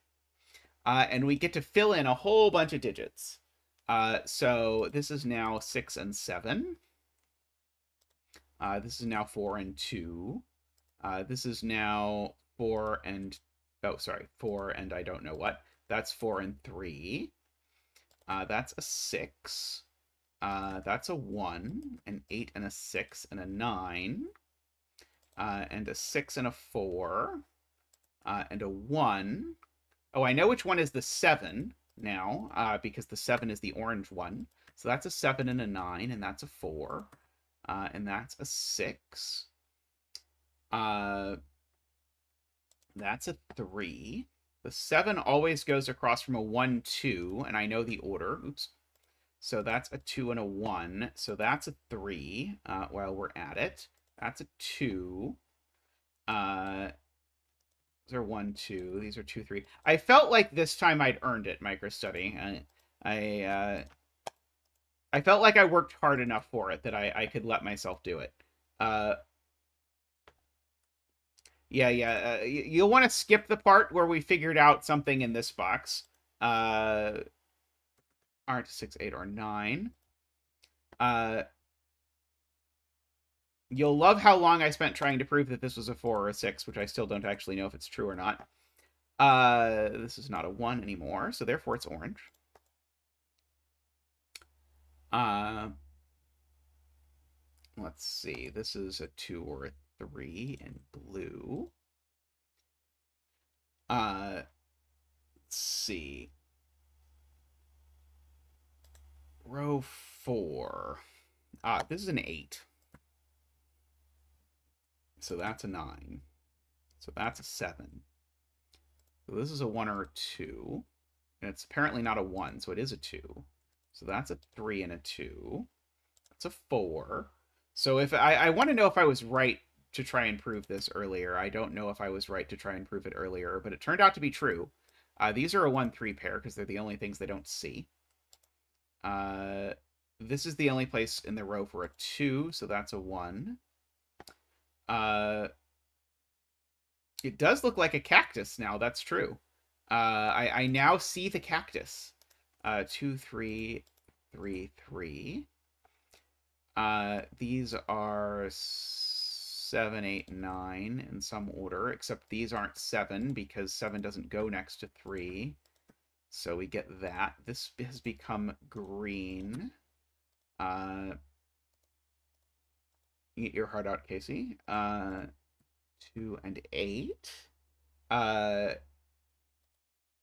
The idea was very cool. We just never quite made it work. So these are both orange, and we know the order of them actually, because that's got to be the 9 and the 8.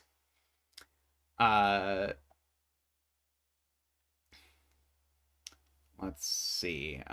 One of these has to be the 6. I don't think I know which one yet, although probably I will if I think about sudoku. We know how good I am at that. I can let Mark fill in these two. And if he does, then he will tell me that this is the 3 and the 8. And these are a 1-9 pair in who knows what order. And these, Mark will also tell us some stuff about. Like that this one can only be a 6, for example.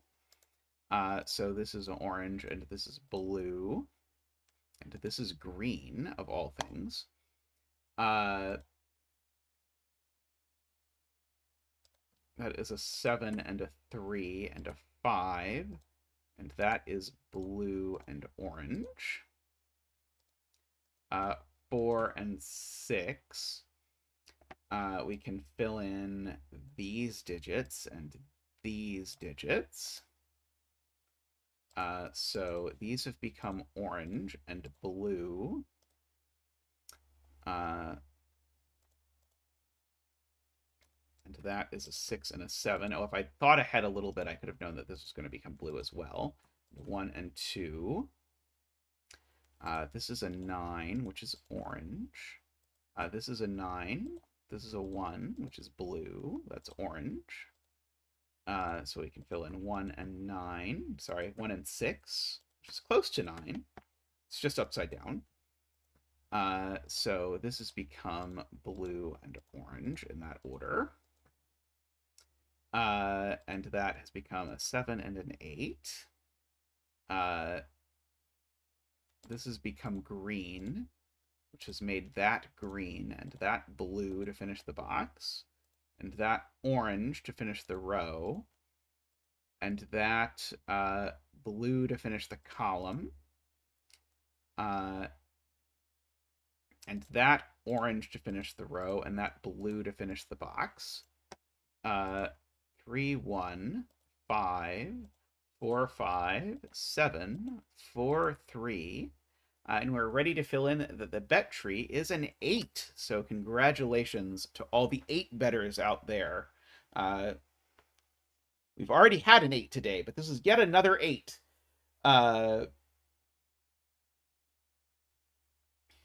Very nice.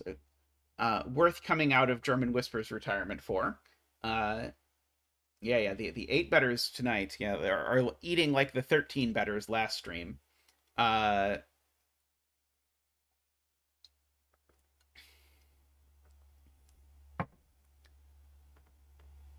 Alrighty. Can you post it in the Discord, Malrog? If you're interested, I'll look at it in the Discord later. The intended step. Yes, congratulations to Rangsk, who frequently is known to bet 8, which is like 2 3s, which is like a double Bremster, as they call it in bowling. Alrighty, I am going to take a quick break and come back, and we're going to do some 6x6 action. So let's hang out and do some 6x6s. So I'll be right back.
All right, welcome back. I think we're back, right? Yep. I have not gotten the pleasure of doing a Kinnison puzzle in quite a while. So we get to see a Kinnison puzzle guest starring Alphonse. So very exciting to see Alphonse again, our favorite even square. Alrighty, so let us try this. So we have standard 6x6 rules, so 1 through 6 in every box. Our Renban, like earlier, contain a string of consecutive digits. And then we also have... In my brain, I didn't see this separation as like standard killer rules, and I thought there was a 10-cell killer cage in the puzzle, but no. We just can't repeat digits in cages. Alrighty, so first of all, X's are particularly nice in 6x6s because they have to be 4 6s. And every Renban of length 4 needs to have a 4 on it. And so in particular, if this was a 4, it would break the Renban. So that's the 6 and that's a 4. I did that backwards. So that's a 6 and that's a 4, and that's a 4 and that's a 6. And therefore that's a 2, because it's even and it's not 4 or 6. These are 2, 3. These are 1, 4 now, because if they were 2, 3, they would break this. So these are 1, 4, and I know the order, thanks to this up here. Now this V is now 2, 3, because it sees 1 and 4. So that is the 3 and the 2 for that one. These are a pair of something. Oh, one of them's a 1, so it's not even a pair. It's just placed, and that's a 5, apparently. So now let us fill out these various triples that live in various places. Thank you, Mark. These apparently are a 3, 6 pair. Why can't they be 2? Oh, smart. Sven sees in the cage that there's a 2 in the cage, meaning that these are a 3, 6 pair, which places the 2 here. I'd forgotten the cages existed. But Sven doesn't see that the 3, 6 pair, sees this, making this a 5. But Sven definitely helped me with that one. So that is a 3 and a 6 and a 3. Making those a 1, 5 pair. Let's see. These are a 5 and a 6, it would seem like. Yeah, these are a 5 and a 6, but that can't be a 6 because I'd need to put both a 4 and a 5 in that cell, but there's already a 5 in the row. So that's the 6, and that's the 5. And therefore that's a 4, otherwise this isn't a Renban. Dorlier, there's a plugin from Chameleon that allows you to do the sort of various kinds of auto marking. It's highly recommended if you are so inclined. That 6 sees this 4, 6, that makes that a 4, and that a 6, and that a 6, and that a 4. Well, my keypad was mostly behaving today. Hey, Kisserl, I hope you're doing well. Also, apologies if I butchered your screen name. These are a 2, 3 pair, I believe. And I'm oh, this one sees a 2 through the medium of madness of the cage, so that's 3 and that's a 2. And now I can probably just mark everywhere in sight and get that 1, 5, 2, 5, 1, 3, 5, and 1. Lovely puzzle. I love this combination of ideas. See, the worst part is now you've told me I pronounced it correctly the first time, and now I'm going to feel bad because I'm going to now not remember how I pronounced it the first time, but I will do my best. All right, I'll be back in just a moment. I'm just going to grab another 6x6.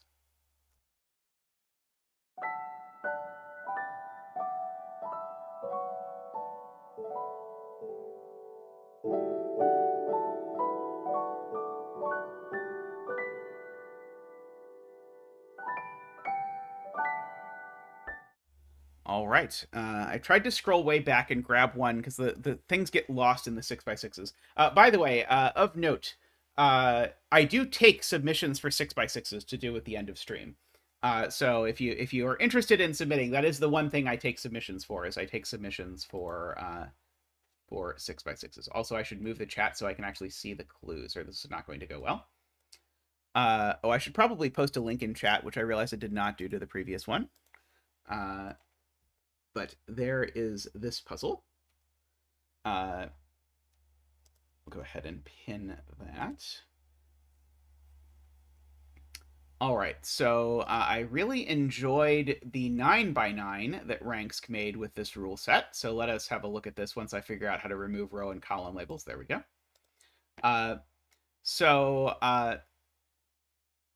We have some arrows which are correct and some arrows which are incorrect. And then the clues here on the outside give the sum of the circles in the correct arrows. So funnily enough, we have a sum of 10 here. And so that's telling me, I believe, that one of these is a 6 and one of these is a 4. Although yeah, certainly. Right, I can't, unless these are a 4 and a 6. Maybe these are a 4 and a 6. That might actually work. But row 6, as is being pointed out by Admiral Malcor, tells me that whatever subset of these are real turn out to... sorry, let me see if I want to fix that just a smidge. There we go.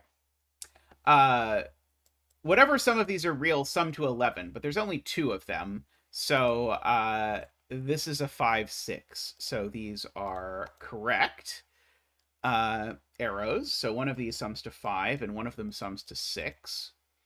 Sadly, we don't have any column clues at all. So we have that. One of these is a 3.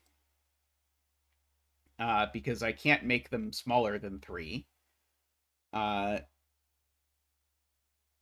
And funnily enough, I can't make these add to 5 either. So one of them is a 5.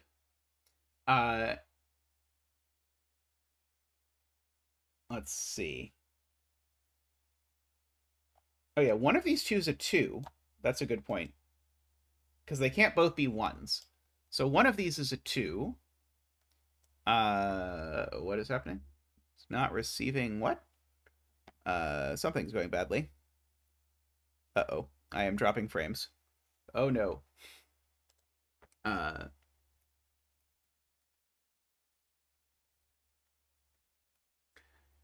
That is not good. I mean, at least I made it mostly to the end of the stream before it started dropping all the frames. Can anyone see anything? I can't actually tell if anyone can see anything. But I was looking at the fact that was being pointed out that I know that there are 2s in these cells because of that 2. It seems to have leveled itself out. My freshly shaven visage, I know. So whichever of these is a 5, it's a 1-4 kind of 5. And then whichever of these is a 6, it's a 1-5 kind of 5. So these are either 1-4 or 1-5. So we've got 1s, and so the 1 here is there. So that is a 4 or 5, and so now this is a 1-4-5 triple. So if that's a 1, 4, 5 triple, then these are a 2, 3, 6. Of course, that one's not a 2, so it's a 3 or a 6. Now, this can't be the real 3 arrow anymore, because if this was the real 3 arrow, these would be a 1, 2 pair, and that would be a problem. So this is the real 3 arrow. Will the real Slim Shady please step forward? That's a 1, 2 pair, meaning that this is the one. Apologies as the internet connection has issues. I have no idea what's going on. I assume it's the internet at the place I am staying. But it sounds like it's only like messing up a little, maybe, possibly. It looks like I'm dropping 1.6% of frames or something like that, which I'm sure is enough to make this unpleasant, but hopefully enough that you can still hear this rambling about ones and stuff. So these digits are 4, 5, 6. No. No.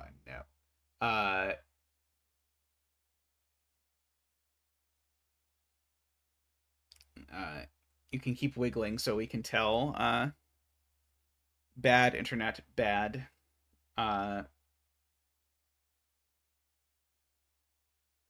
Let's see, I'm trying to understand Kenneth's point now. You know 6 can't be on either middle arrow because of the 5, 6 pencil marks.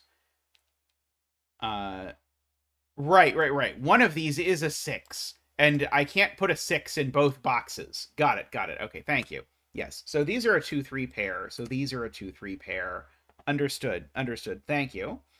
And therefore, because there's a 2, 3 pair in the box, this is a 6, and that's a 5, and that's a 4, and that's a 6, and that's a 5. The internet keeps catching itself and then going back and whatever the polite word phrase for shitting a brick is. Let's see, that's a 4. So these are a 3, 6. Of course, now is when my view count is the highest. Maybe people like choppy Zeta the best. Let's see. So I've got that. That doesn't work. What did I do wrong? Oh, right. Sorry. I did something really silly, which is to forget in the midst of all of this how arrows work. Right. One of these arrows must be wrong, not right. Sorry. I got distracted and just started treating it like an ordinary arrow puzzle instead of a something is wrong in puzzle.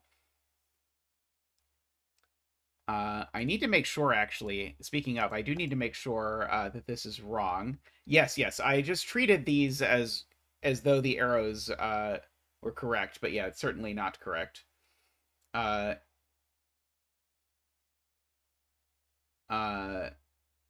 was led astray. But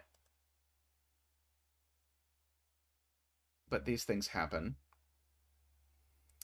Let's see. So if this was a 6 and a 4, the 4 would need to be a 1, 3. Is that interesting at all? Well,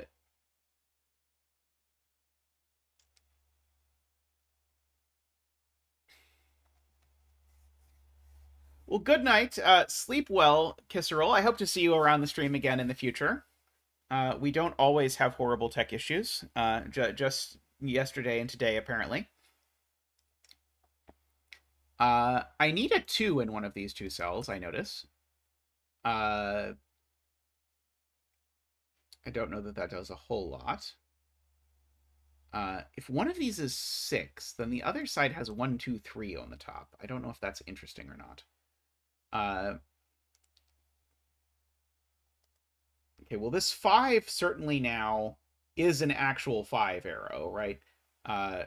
I mean, it was always an actual 5 arrow, I suppose. I could never have a 2 arrow and a 3 arrow or something. So one of these arrows is a 5 arrow, so that's definitely not a 5 for whatever it's worth.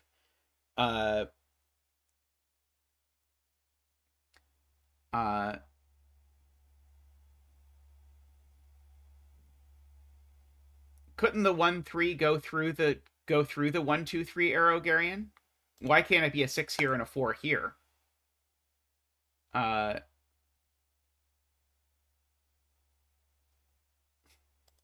let's see. Um, where are we in our lives? If row 4, column 5 was a 2, both arrows would be forced to be frauds.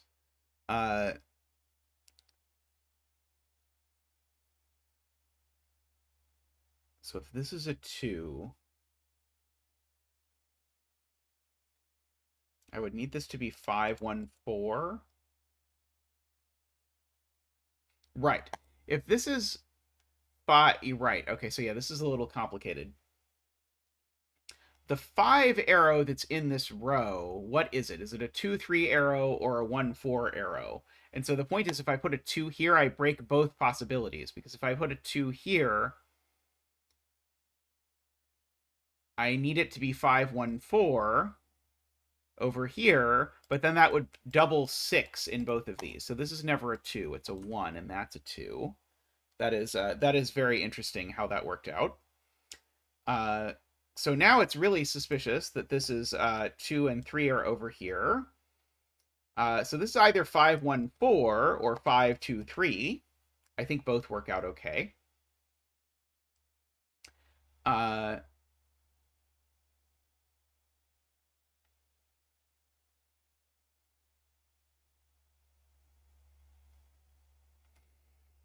Am I 100% sure there aren't 3 correct arrows up here adding to 10, Carl?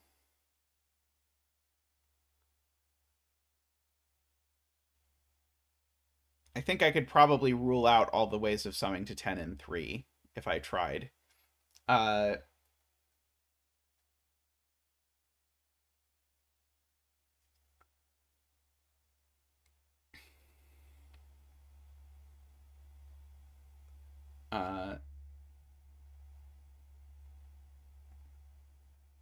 I keep avoiding looking at this row because this row seems like it's going to be bifurcating.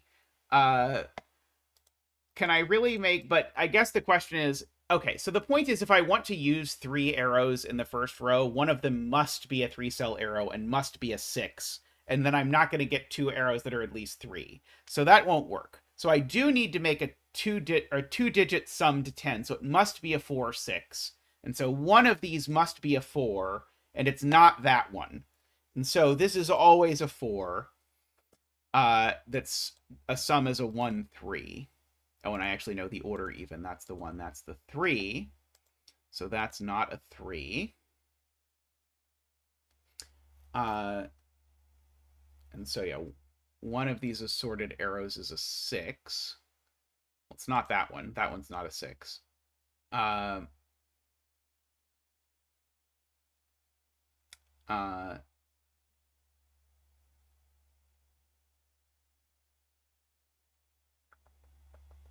Because the 6 has to go in the right place, but that could be the 6, I think. 3 is placed in box 5 just through the medium of Sudoku, Selena points out. So that's a 3. So these are a 2, 6 pair. Let's see. So one of these two is a 3, but it's... Oh, sorry, it's that one. That one's a 3.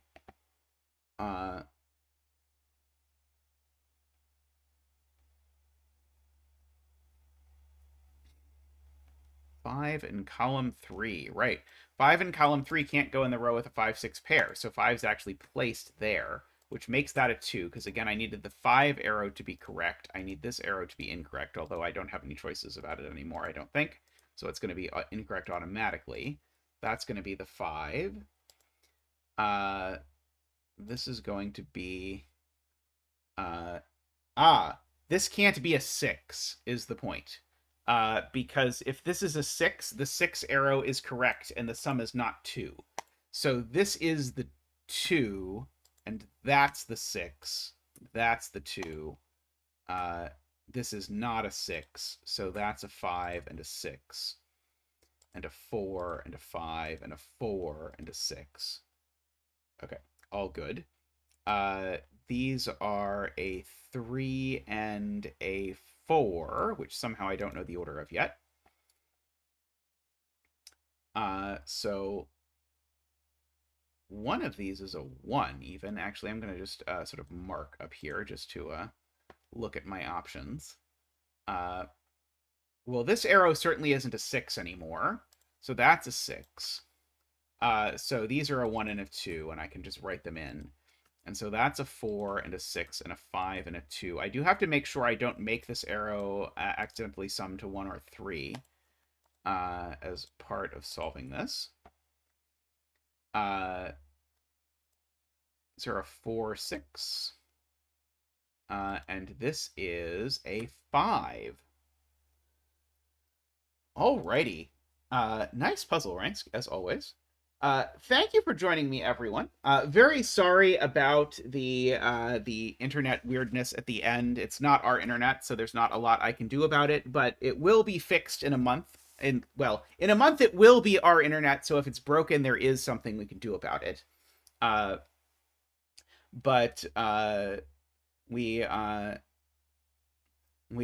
now at the end of the stream. I could do another 6x6, but I don't know that you want to watch me do a 6x6 when I'm dropping 3% of frames. So we're going to call it good for there. Thank you to everyone for joining. I'll be streaming again tomorrow afternoon my time. So tomorrow I'm starting an hour and a half from now. So you can sort of plan your appropriate time for tomorrow around that if you would be so inclined. Thank you, everyone who supports the channel. Thank you so much. It's great doing this. I really enjoy it. Weird tech issues aside. If you want to support the channel, you can do that by clicking the join button down below if you want to become a YouTube member, which lets you support for as little as $5 a month. Or if you'd rather just give a one-time donation, you can always do that by clicking the Ko-fi link that is over here somewhere. Whatever works for you. It is appreciated no matter what. And I'll end with a special shout out to the people who support me at the top level. So that is David Ratner, Nordy, Franco, Woofer, DDX, Daniel Silverstone in the chat, Willie and Danita. Thank you so much. Great to see you all, and I look forward to seeing you all very soon. Thanks for watching, though, and bye for now.